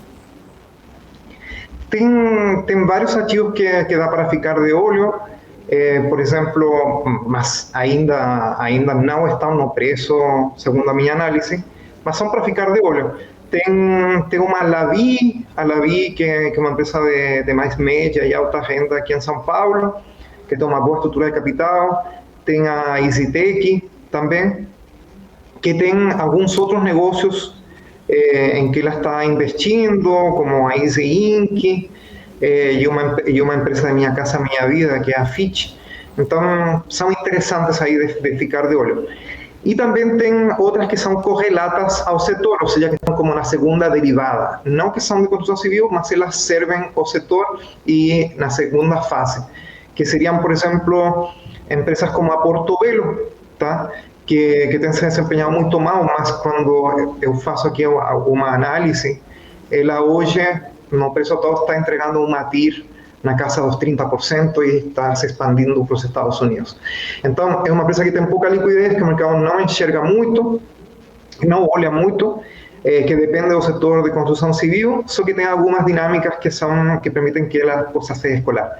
Os resultados são ruins no Brasil, o segmento está indo meio mal, a empresa está mais alavancada do que a gente queria, mas tem uma dinâmica aí e tem uma TIR muito boa. E já para se manter afastado de tudo aquilo que não tiver fundamento e que não tiver um valuation interessante, e que você não enxergue por onde que você vai receber algum dividendo ou destravar valor. No caso, por exemplo, a Gafisa, tá? Isso aí eu não consigo enxergar valor aí, seria só uma especulação mesmo, só que tem tanta coisa boa na qual investir no longo prazo e que vai se dar bem num contexto de queda de juros ou de uma leve melhora macro, que eu acho que não faz sentido você se arriscar com especulações, tá? Aquela questão do custo de oportunidade, viu, pessoal? Seria que em 13,75 tu vai apostar em alguns ativos que tem aqui as operações sobre dúvida e imbróglios judiciais. Como o Carlos realmente mencionava aí, tem que selecionar bem esse portfólio, fazer essa divisão e analisar bastante, ter bastante cuidado. A gente falou alguns ativos aqui só para despertar esse interesse, mas se quiserem saber mais das opiniões do Carlos, por favor, sigam nas redes sociais. Então fiquem à vontade aqui para acompanhar a Condor Insider e o Carlos, que participa aqui da nossa programação. Sempre um prazer recebê-lo por aqui. Inclusive, gostaria de me despedir. Carlos Herrera, estrategista-chefe da Condor Insider. Seja sempre muito bem-vindo aqui à nossa programação. Muito obrigado, pessoal. Maravilha. Boa tarde, obrigado, Carlos. Vamos agora a um rápido intervalo. Na volta a Mais Mercado, eu trago as autorizações do mercado financeiro internacional. Nós já temos praticamente todas as bolsas encerradas, mas claro, depois do anúncio dos nossos patrocinadores. As empresas que fazem parte do seu dia a dia estão em uma das maiores bolsas do mundo, a Nasdaq. E a boa notícia é que você pode investir nessas empresas diretamente pela Avenue, sua corretora nos Estados Unidos. Com os dados das ações dos Estados Unidos fornecidos pela Nasdaq em tempo real, o cliente Avenue pode acessar diretamente as maiores bolsas do mercado americano. Entre neste mercado de tecnologia e inovação. Acesse avenue.com.br/Nasdaq e seja bem-vindo ao mercado global. Você está cansado da mesmice? Negociando em plataformas com ferramentas desatualizadas? Falta variedade e funcionalidade? Aproveite nossa grande seleção de ferramentas de trade. Baixas taxas de negociação, suporte em português 24 horas por dia, com mais de 200 criptomoedas disponíveis para trade e a facilidade de depósitos com Pix. Aproveite o futuro agora. Bybit. Abra sua conta hoje mesmo. Bybit.com.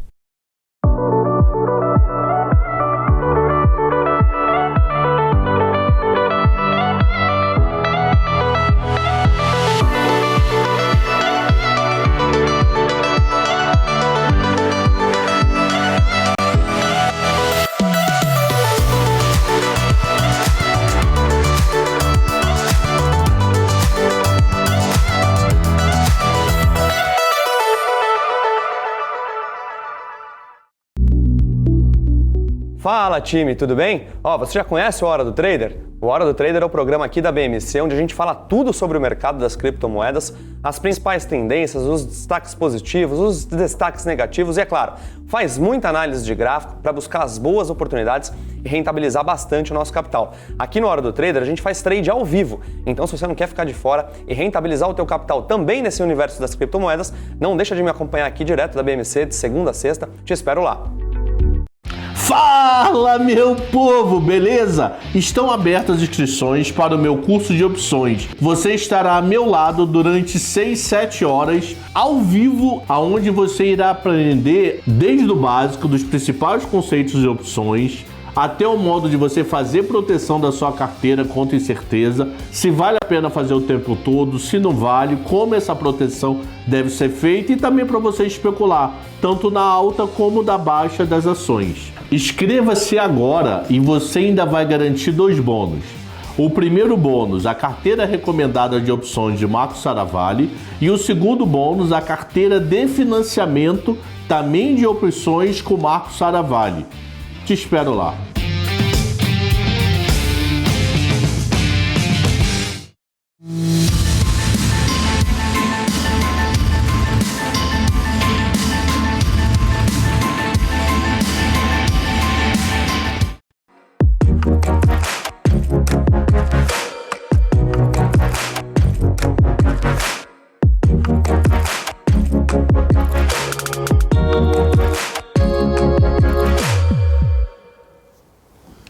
Estamos de volta com o BMC Top News, fechamento de mercado na área. Temos algumas reações adicionais a essa apresentação do arcabouço fiscal, já trouxemos algumas ao longo do dia, e agora um relatório da Oxford Economics dizendo que zerar o déficit primário em 2024 é uma meta irrealista. Segundo a consultoria aqui, nós temos que a meta exigiria um corte de 10% nos gastos e alta de 2 pontos percentuais no PIB na carga tributária.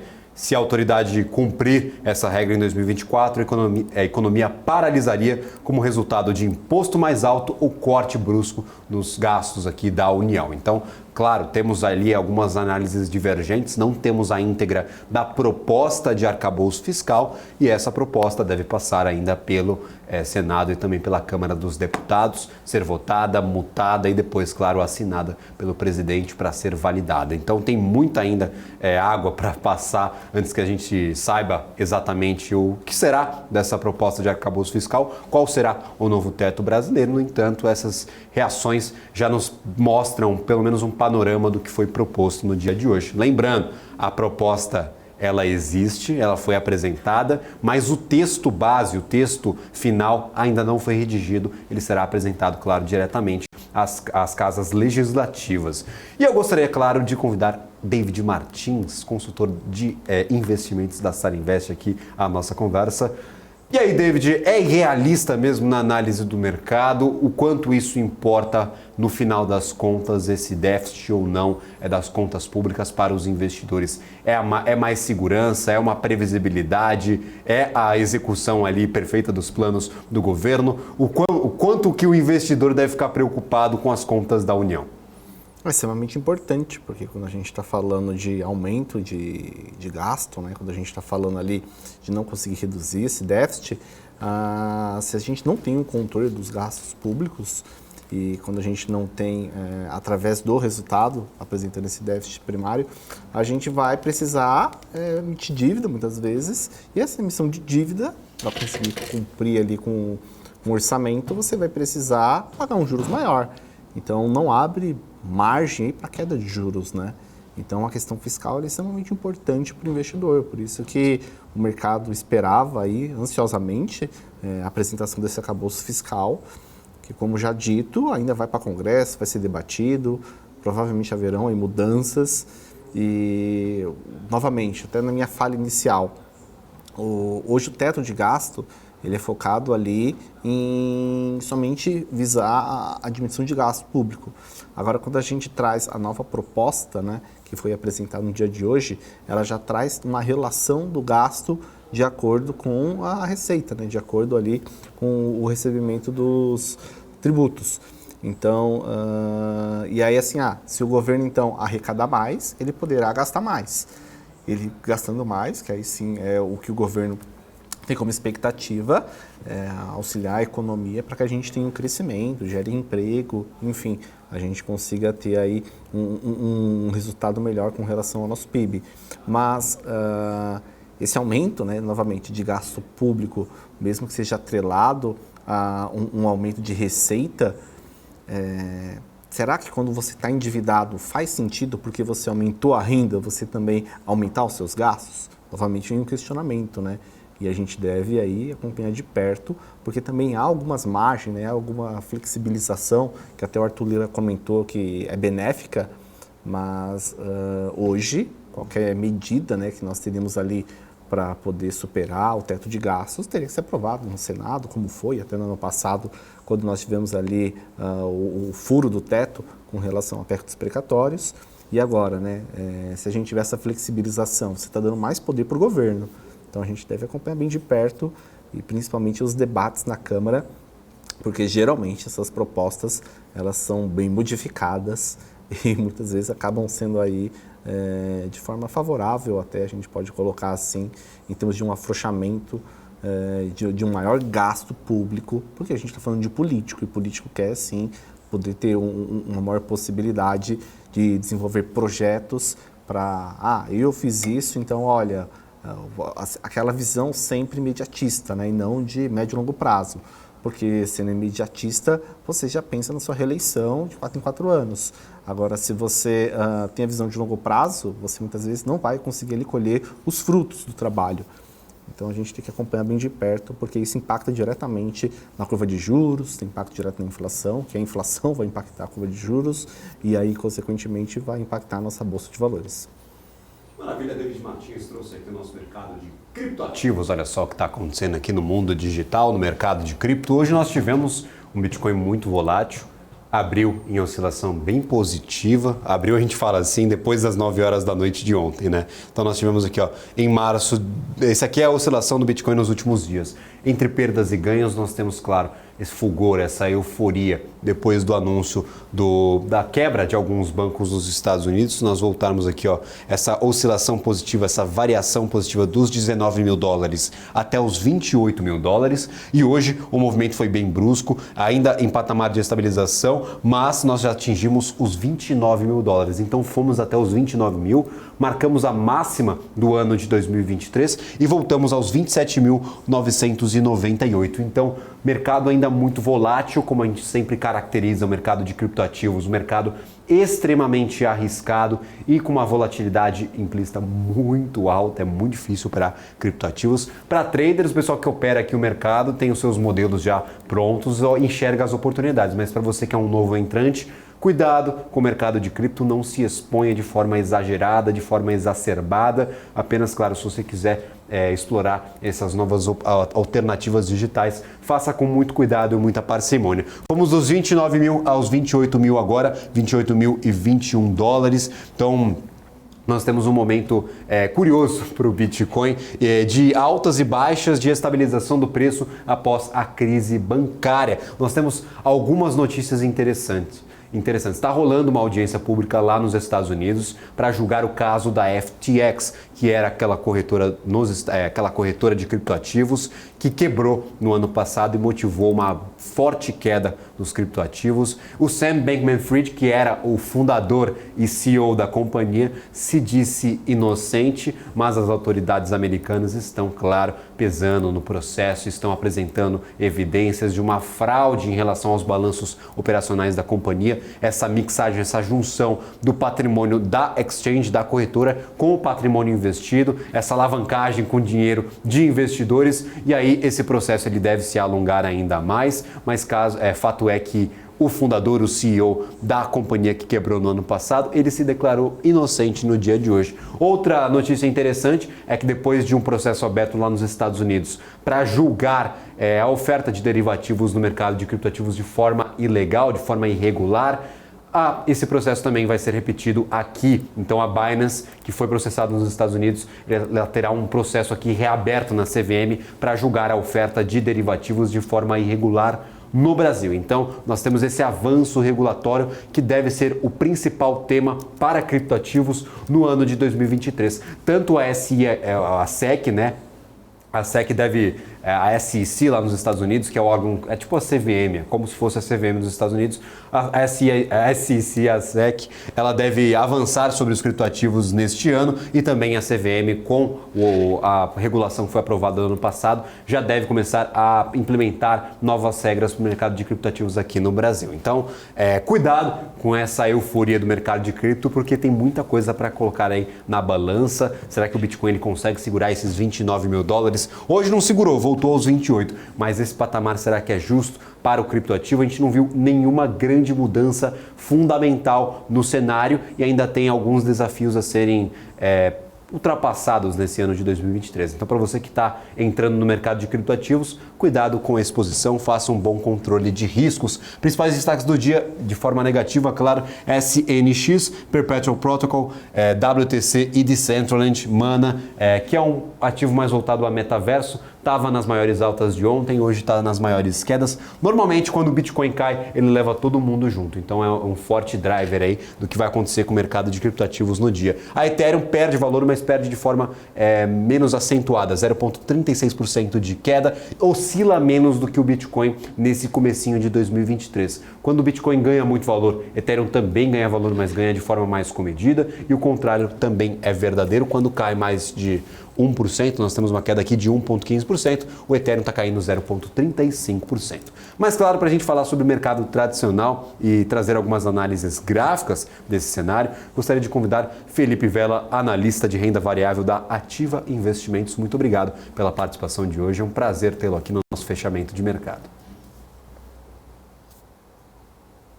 Felipe, acho que o seu microfone está desligado.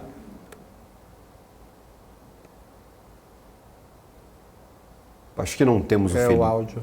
Acho que não temos o Felipe ainda, não sei se está mutado o microfone dele. A gente vai resolver o problema, daqui a pouco a gente traz o Felipe aqui à nossa conversa. David Martins, gostaria de, claro, trazer aquele grande assunto relacionado. Opa, agora temos o Felipe Vela. Por favor, Felipe, seja muito bem-vindo ao programa. Eu vou fazer aqui as introduções novamente. Agradeço imensamente por ter aceito o nosso convite. Que é isso, eu que agradeço, desculpa aí o problema com a tecnologia, né? A gente vai ficando mais velho, vai esquecendo como usar microfone, mas tudo bem. Vamos lá, dia de mercado bastante movimentado, né? Exatamente, hoje o mercado movimentado, amanhã foi protagonista, claro, nós tivemos, vou até trazer o nosso Profit Pro da Nelogica aqui para termos essa noção. Nós tivemos um mercado bem movimentado na parte da manhã, o Ibov pela manhã ganhou bastante valor, trouxe essa oscilação superior a 2%, depois conseguiu manter esse patamar, meio que lateralizou durante todo o dia. Quais as perspectivas que nós podemos ter, claro, para o nosso principal índice acionário? Durante essas últimas 2 semanas, elas foram meio malucas para o Ibovespa. Se nós trouxermos aqui também o gráfico diário, nós podemos ver que fomos testar ali os 97, 98 mil pontos, voltamos aos 100 mil pontos, agora 103, já testamos os 104 durante o dia de hoje. Parece que o Ibov está bem volátil nessas últimas semanas. O que a gente pode trazer de observações para o nosso principal índice acionário, Felipe? Perfeito, exatamente. O Ibov bem volátil aí, né? Muito por conta do noticiário nessas últimas 2. A gente pode até colocar aí 3 semanas, né? O Ibov vinha segurando bem na região dos 103 mil pontos, com o advento ali da quebra dos bancos e do salvamento, na verdade, né, dos bancos americanos e do Banco Suíço, né, do Credit Suisse. Nós tivemos o Ibov visitando ali a região dos 97 mil pontos e na semana seguinte essa puxada de novo à região dos 104 mil pontos. A nossa expectativa, na verdade, né, se a gente olhar graficamente ali o Ibov no semanal, ele nos mostra ali um contra-ataque, eventualmente para buscar novos movimentos de alta. O problema é que no diário a gente tem ali 5 dias de alta consecutiva, com mais de 7% aí no total para o Ibov, então seria saudável e inclusive esperado um movimento de correção para os próximos dias, quem sabe para buscar ali novamente a região dos 100 mil pontos, montar um novo pivô de alta e aí assim a gente conseguir ali buscar novos patamares altistas. Dá uma noção um pouco maior aí para o analista de para onde que vai o Ibov, né? Tem que testar, tem que mostrar essas figuras, tem que apresentar um pivô ali de alta, de baixa, para tentar dar uma noção de para onde que a gente vai, né, Felipe? Perfeito, perfeito. Até porque a gente vê um movimento de sobrecompra grande também, né? O Ibov teve que deixar bastante volume para subir esse 7% aí em 5 pregões consecutivos, né? É natural e inclusive desejável que ele respire, né? Faça um movimento ali de correção para que então ele possa buscar novos patamares, tá? Caso isso aconteça, então se a gente tiver ali um movimento de respiro, nossa expectativa é que ele volte para testar a região dos 100 mil pontos, 102, 100 mil pontos ali pelo menos. Se voltar para romper aí esse 104 mil, a gente tem espaço aberto aí tranquilamente para o 107 e depois 114 mil pontos, tá? Isso para médio prazo, perfeito? Para curto prazo, de novo, correção seria saudável até a região dos 100 mil pontos, depois retestar a região dos 104 e eventualmente rompendo 107 mil pontos seria o alvo.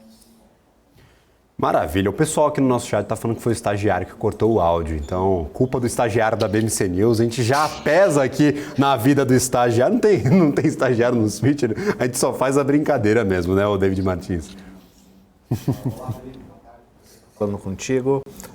Por gentileza, aproveitando que hoje nós tivemos aí essa alta, né, do Ibovespa e também a queda do dólar, né? Dólar ali próximo dos 5,10. Então, até eu sempre brinco, né? O professor Cabral fala se dá para ir para Disney ou não. E aí, esse dólar, será se ele continua caindo? Será se vai para baixo dos 5? Será se faz sentido esperar? Ou será se já é um bom ponto de compra?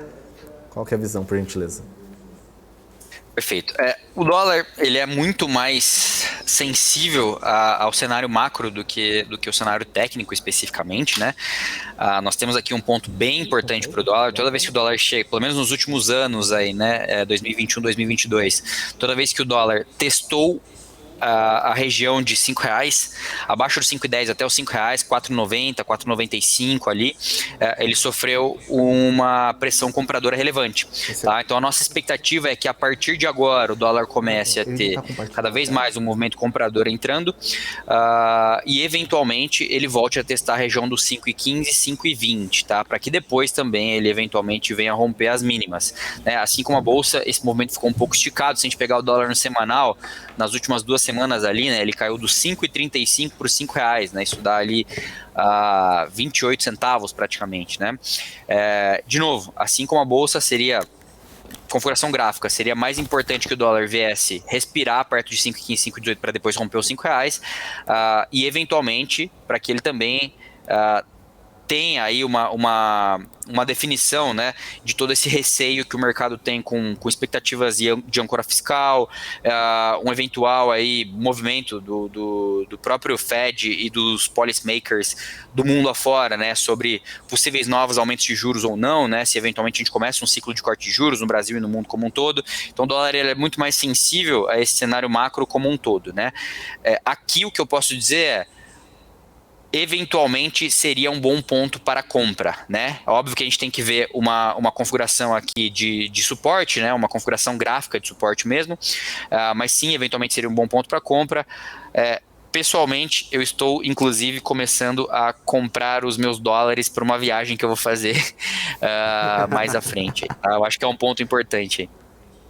Fazendo hedge para a viagem, maravilha. Exato. E aí, por exemplo, tem alguns ativos que são diretamente impactados pelo dólar, pelo sentimento ali da macroeconomia internacional, mais do que a macroeconomia aqui brasileira. Especificamente eu estou falando da China, da demanda chinesa por commodity, e claro, falando sobre Vale, que é uma companhia que tem praticamente todos os produtos ali exportados para a China. O principal cliente da Vale é a China, mais uma companhia ali que tem as dinâmicas chinesas impactando do que a dinâmica aqui para o Brasil. Felipe, especificamente para esse ativo, a gente está com muita incerteza, a gente já viu alguns relatórios falando, chegou num topo, pode vender tudo porque a gente não vai passar desse momento. Teve JP Morgan, teve algumas grandes casas aí internacionais apontando esse movimento, esse momento para Vale. Você compartilha dessa visão? A gente já cresceu muito no ativo e, claro, se quiser compartilhar os gráficos para ficar mais fácil para o pessoal entender em casa, claro, fique à vontade. Vamos lá. Então, vou compartilhar aqui o meu profit com vocês. Minha opinião, tá? E aí é uma opinião mais pensando em fundamentos do que técnica, né? Não acho que Vale chegou no seu fim de ciclo. Tecnicamente, com certeza não, tá? Vale no semanal, né? Obviamente que hoje ainda é quinta-feira, mas a gente tem aí o pregão de amanhã, né? No semanal, ela também deixa um candle aqui de contra-ataque com uma possibilidade de altas até R$ 89,00, eventualmente até 93 ali. Vale também tem o IPO, acho que é de uma das suas subsidiárias que pode vir a acontecer em 2023, né? Eventualmente se o cenário melhorar. Expectativa é que Vale também corrija pelo menos até a região dos R$ 83,00 aqui, né? É também um outro papel que subiu bem aí, né? Inclusive com um gap de alta no dia de hoje, o que a gente pode chamar de um gap de fuga. Espero um teste dela na região de R$ 83,00 aqui, tá? Pelo menos. Caso ela consiga romper os R$ 83,00, a gente tem caminho aberto para R$ 88,00, tá? Então a gente poderia visualizar Vale eventualmente nessa região. Eu não acho que ela vá de uma vez, tá? Assim como o Ibov, seria muito interessante que a gente visse aqui um reteste pelo menos da região de R$ 80,00 novamente, essa região aqui, tá? Então Vale poderia testar a região de R$ 83,00, voltar nos R$ 80,00 para aí sim montar um pivôzinho de alta aqui, rompendo os 83 para buscar o 88,90 ali. Maravilha, David Martins, por favor, fique à vontade. Felipe, mais um papel que assim tem muita volatilidade, pelo menos no curto prazo. Eu gostaria que você analisasse para verificar se é uma oportunidade, análise técnica, CVC, por gentileza. A CVC é um dos principais destaques do dia, inclusive, o David Martins ganhou bastante valor no dia de hoje. Perfeito, também mesma coisa, tá? Assim como o Ibov e Vale, CVC monta um candle de contra-ataque aqui no semanal, possivelmente caso ela consiga se manter aqui acima dos R$ 3,40, a gente pode ter uma ativação aqui, de novo, um outro papel que também é muito sensível aos noticiários, né? A gente pode ver aqui esse movimento de 40, 60 na verdade, 60% de alta, depois devolvendo praticamente todo o movimento aqui, né?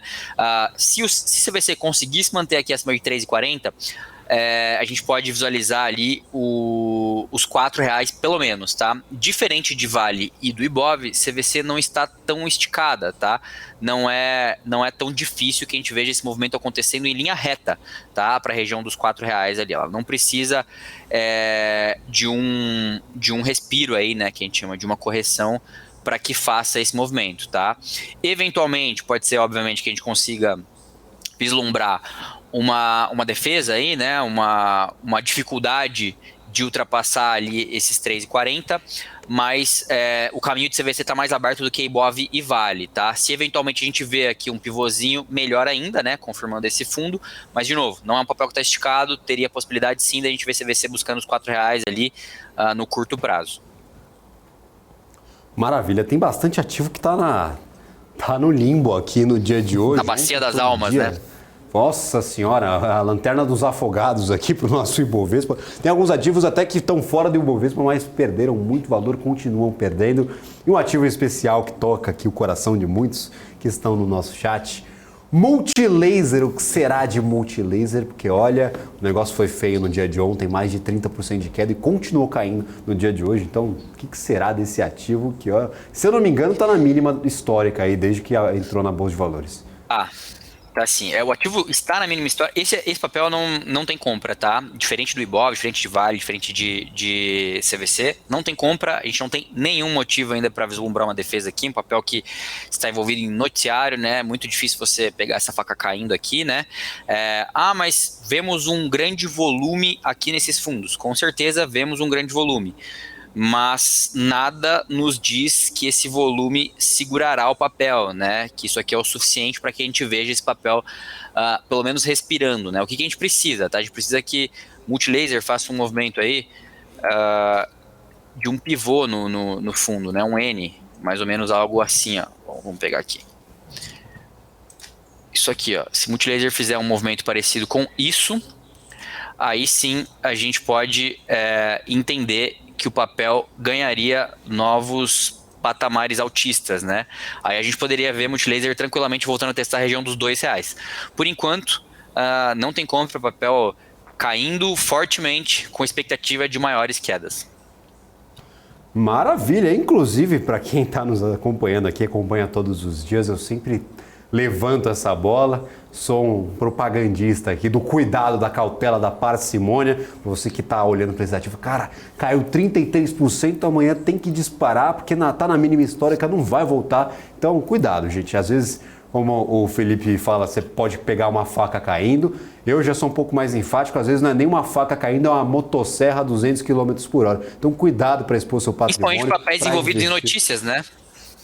Exatamente. Se operar notícia fosse benéfico, a gente ia ter uma mesa de renda variável aqui no estúdio da BMC News, a gente ia fazer uma grana danada. Você não imagina o que seria esse negócio. Não tem, gente, não existe. Só para exemplificar o que você está falando, é só ver, a gente vê o caso de Americanas, né? Aqui, ó, o papel abriu caindo já 75%, 80%, né? E muitas pessoas pensaram exatamente o que você pensou. E o papel caiu mais 80% após isso, né? Essa é uma conta básica que o investidor iniciante principalmente não faz, né? O papel caiu 80%, ele tem só mais 20% para cair. Não, ele pode cair mais 80, e mais 80, e mais 80, e mais 80, e mais 80, e assim por diante, né? Então, isso aqui é para lembrar o pessoal que tem esse pensamento, né? De que, já caiu demais, não é possível que caia mais do que isso. Não é só possível, como é plausível, né? O papel que está em tendência de baixa e envolvido em noticiários, a expectativa é que tenha cada vez mais uma pressão vendedora. Exercício aí para a galera que está em casa, tem o Profit ou tem qualquer outro dashboard ou usa os gráficos ali do Google, de qualquer outra plataforma, abre SLED, Saraiva, dá uma olhada em quanto que ela caiu desde sua máxima histórica, você vai ficar meio preocupado. Então cuidado, realmente, parcimônia, cuidado, cautela. Um ativo que agora, olhando para o outro lado, um ativo que está se destacando positivamente, está apresentando algumas forças aqui compradoras, é TIM S3. O que está acontecendo com esse ativo? É uma boa oportunidade? Já passou esse momento de compra, talvez, para esse ativo? Qual que é a sua avaliação? Porque o gráfico está mostrando aí uma reação, pelo menos, para o ativo nesse curto prazo. Pois é, concordo. Assim, ó, a gente precisa visualizar nos outros ativos exatamente o que TIM fez aqui, tá vendo? Ela deu uma grande puxada, ó, subiu bastante, respirou e depois rompeu as máximas e aí sim buscou novos patamares, né? É exatamente o que eu comentei ali sobre o Ibov, sobre Vale, sobre alguns outros papéis na situação atual. Qual é o problema de TIM, tá? Então o papel está bem configurado tecnicamente, ele tem bastante expectativa. Qual é o problema de TIM, né? Primeiro, no semanal ele está um pouco esticado, né? O papel subiu ali 21% e para esse papel é um movimento relevante. E segundo, é que o próprio Ibov, se a gente tem uma expectativa, tá, mais corretiva no Ibov, né? Que o Ibov estaria esticado e consequentemente ele teria que corrigir, né? Os papéis que também estão esticados, né, eventualmente, com uma correção do Ibov, também sofreriam, tá? Então, se eu não tivesse o Ibov tão esticado como ele está, tá, nos últimos 5 dias ali, eu recomendaria uma compra de TIM de olhos fechados nesse rompimento aqui, ó, no rompimento dos R$13. Mas, nesse momento, para mim, a maior probabilidade é que TIM volte para testar aqui a região dos 12,60, fazer um fundo duplo aqui, ó, tá? Então que ela volte para testar essa região dos 12,60 a 12,50 e aí sim volte para romper efetivamente esses R$13 com bastante volume, tá? Então muito por conta da situação atual da nossa bolsa como um todo, do Ibov, eu não recomendaria a compra de TIM nesse rompimento, porque esse rompimento aqui de TIM vai ser um rompimento falso. Maravilha, então cuidado, por isso que é importante olhar para os gráficos, às vezes você está entrando ali numa operação de forma até cega, fala, não, eu estou olhando para o ativo, está ganhando valor, vou entrar nessa operação, está olhando só para o gráfico de TIM, mas como o Felipe bem ressaltou, tem que olhar para outros gráficos ali que são auxiliares a uma análise completa. Tem que olhar para o Ibovespa, às vezes se o ativo está sendo impactado por notícia, tem que esperar, tem que dar uma olhada, o que o mercado vai fazer com essa operação, com essa companhia especificamente. Então, é uma matemática complicada, a gente está aqui justamente para tirar as dúvidas, tentar esclarecer no máximo possível toda essa situação envolvendo alguns ativos específicos. David Martins, por favor, final aqui, ó, última pergunta, último pedido ao Felipe para essa participação que já está no finzinho, por favor. Aquele ativo clássico, Petrobras. Olha só. Gente, os clássicos. Eu achei que você ia pedir oi. Todas as vezes que eu participo aqui da BMC, principalmente com o professor Cabral, o pessoal pede oi. Mas vamos lá, Petro. Olha só, já que estamos de queda, fala de oi. É o último comentário do lá, tá vendo? Felipe. Tá Olha vendo? só, Rodrigo Moreno pediu oi mesmo. Mas vamos de Petrobras, por favor. Então vamos lá, Petro, assim como Ibov, Vale e alguns outros ativos relevantes, né, para a nossa bolsa aqui, montam um contra-ataque no semanal. Petro é interessante principalmente por conta da conjuntura global aí das commodities, né? É um papel que tem bastante espaço, que não está tão esticada, tá? Então no semanal, Petro teria espaço tranquilamente lá para 27, eventualmente até testar os R$28 novamente, tá? Então o alvo de Petro seria por volta desta região aqui. Né, desta região aqui. Já no diário, Petro encontra aqui o VWAP mensal, né? Então, no diário ela estaria um pouco esticada, assim como o nosso Ibov, né? Inclusive, Petro tem se movimentado de maneira muito semelhante ao Ibov aí. Subiu 7% nos últimos 5 períodos. No diário, seria interessante que a gente visse aqui um pequeno recuo, né, saudável de Petro, quem sabe na região dos R$23,20, tá? Montando assim um novo pivôzinho de alta para romper aqui esse topinho dos 24,20, tá? O VWAP mensal aí, e aí sim a gente consiga buscar essa região dos 26, 26,50 ali, perfeito? Então, assim como o Ibov, eu espero aí um recuo, um respiro, né, uma correção saudável em Petrobras, para que aí sim a gente busque lá a região dos 26,50, R$27. Maravilha! Gostaria de agradecer imensamente. Se puder descompartilhar a sua tela para nos despedirmos. Ótimas análises. Espero que tenha esclarecido muita coisa para quem está nos assistindo. E, claro, acompanhe o Felipe aí em todas as redes sociais. Acompanhe o trabalho dele, que está dedicando aí parte do seu tempo para falar conosco. E se você quiser, claro, a completude, acompanhar de perto aí o trabalho do Felipe, como que o pessoal pode te encontrar, Felipe? Eu que agradeço o convite, né? Como você disse, eu estou nas redes sociais, Felipe.Vela, em praticamente todo lugar, e eu também faço parte do time Ativa, então eventualmente estou lá também nas redes da Ativa Investimentos, e será um prazer tê-los conosco. Maravilha. Bacana, Felipe Vela, analista Gabriel, de renda variável. Por favor, David. Um ponto interessante que aquilo, além das excelentes análises, né, a gente viu também aí o skin the game, né? Aqui, ó, tô comprando dólar porque eu vou fazer uma viagem. Então, assim, não é simplesmente análise aqui, eu estou fazendo aqui na prática também. Então, acho que é interessante. Parabéns pelo trabalho. Importante, exatamente. Excelente tarde. Maravilha. Muito obrigado. Tchau, tchau, pessoal. Um ótimo restinho de semana a ti. Um abraço. Seja sempre muito bem-vindo na nossa programação. David Martins, como eu mencionava, trazendo só alguns ativos, TIM, como a gente falou, trouxemos essa análise gráfica, 1,63% de alta, Ambipar 5,22%.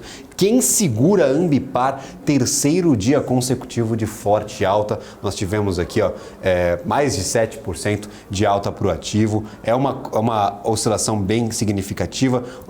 E foram 3 dias consecutivos, a Ambipar apresentou um resultado sólido, consistente, agradou o mercado, principalmente no seu resultado operacional. Gerou bastante caixa, está com bastante sinergia com as recém-adquiridas companhias, está com uma perspectiva positiva, inclusive o CEO demonstrando essa preocupação com o custo financeiro e anunciando essa tirada de pé em 2023, esse cuidado com o caixa em 2023. David Martins, mensagem final aos investidores que nos acompanham. Trazendo até com uma fala com relação à Ambipar, né, como você bem trouxe, além dos resultados que foram apresentados, o mercado gostou, hoje é também auxiliado aí, né, pela queda dos juros. Então, em diversos vértices, nós tivemos aí a queda dos juros e isso contribui porque é um papel que, como você bem trouxe, tem toda uma questão de alavancagem, né, de queima de caixa para aquisição de outras companhias. E isso acaba sendo benéfico, que a gente vê uma redução de custo pensando no futuro. Então, um papel que acabou sendo beneficiado com esse fechamento na curva de juros no dia de hoje. Hoje foi aquele dia, né, com muita expectativa e até nós tivemos o retorno do presidente Bolsonaro, ex-presidente da República, e acabamos nem falando, né, porque todas as pautas ficaram praticamente no arcabouço fiscal e também na alta do Ibovespa, no mercado como um todo. Devemos acompanhar de perto os próximos passos do arcabouço fiscal.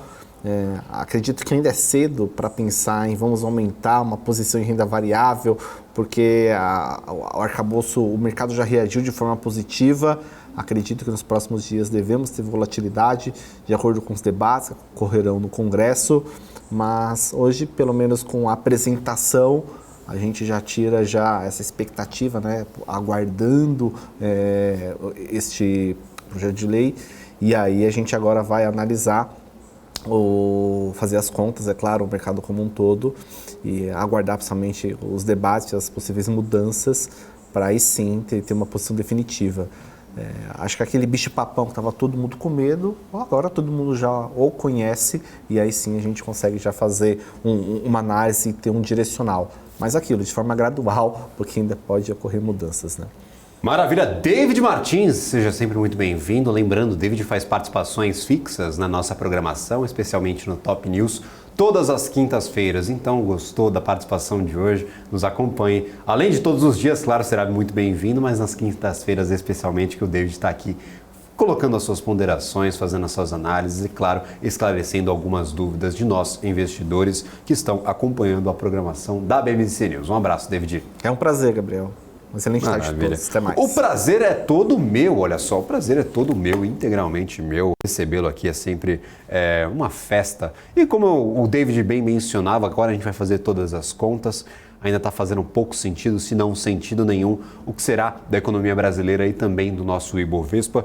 Mas como já diria o Engenheiros do Havaí, eu gosto muito de me basear nessa grande banda, porque é a maior banda que já foi formada em terras brasileiras. Se nada faz sentido, há muito o que fazer. Então a gente tem bastante coisa para fazer aí nesse ano de 2023. A gente vai ter que fazer muita análise, projetar bastante coisa, encerrar aqui os nossos mercados, as nossas oscilações diárias, as nossas cotações do Ibovespa. Como eu trazia, alguns ativos se destacando positivo, outros negativamente, mas claro, o Ibovespa segurando esse movimento positivo. Isso é o que importa. Se o nosso mapa nos permitir abrir aqui a oscilação. 1,89% de alta para o Ibov, 103.713, bem próximo do 104 mil que nós testamos no dia de hoje. Dólar futuro 0,84% de queda, R$ 5,96, assim, ó, 5,09. Patamar interessante para o dólar. Nós tivemos o aftermarket que deu uma mexida no Ibovespa, lembrando,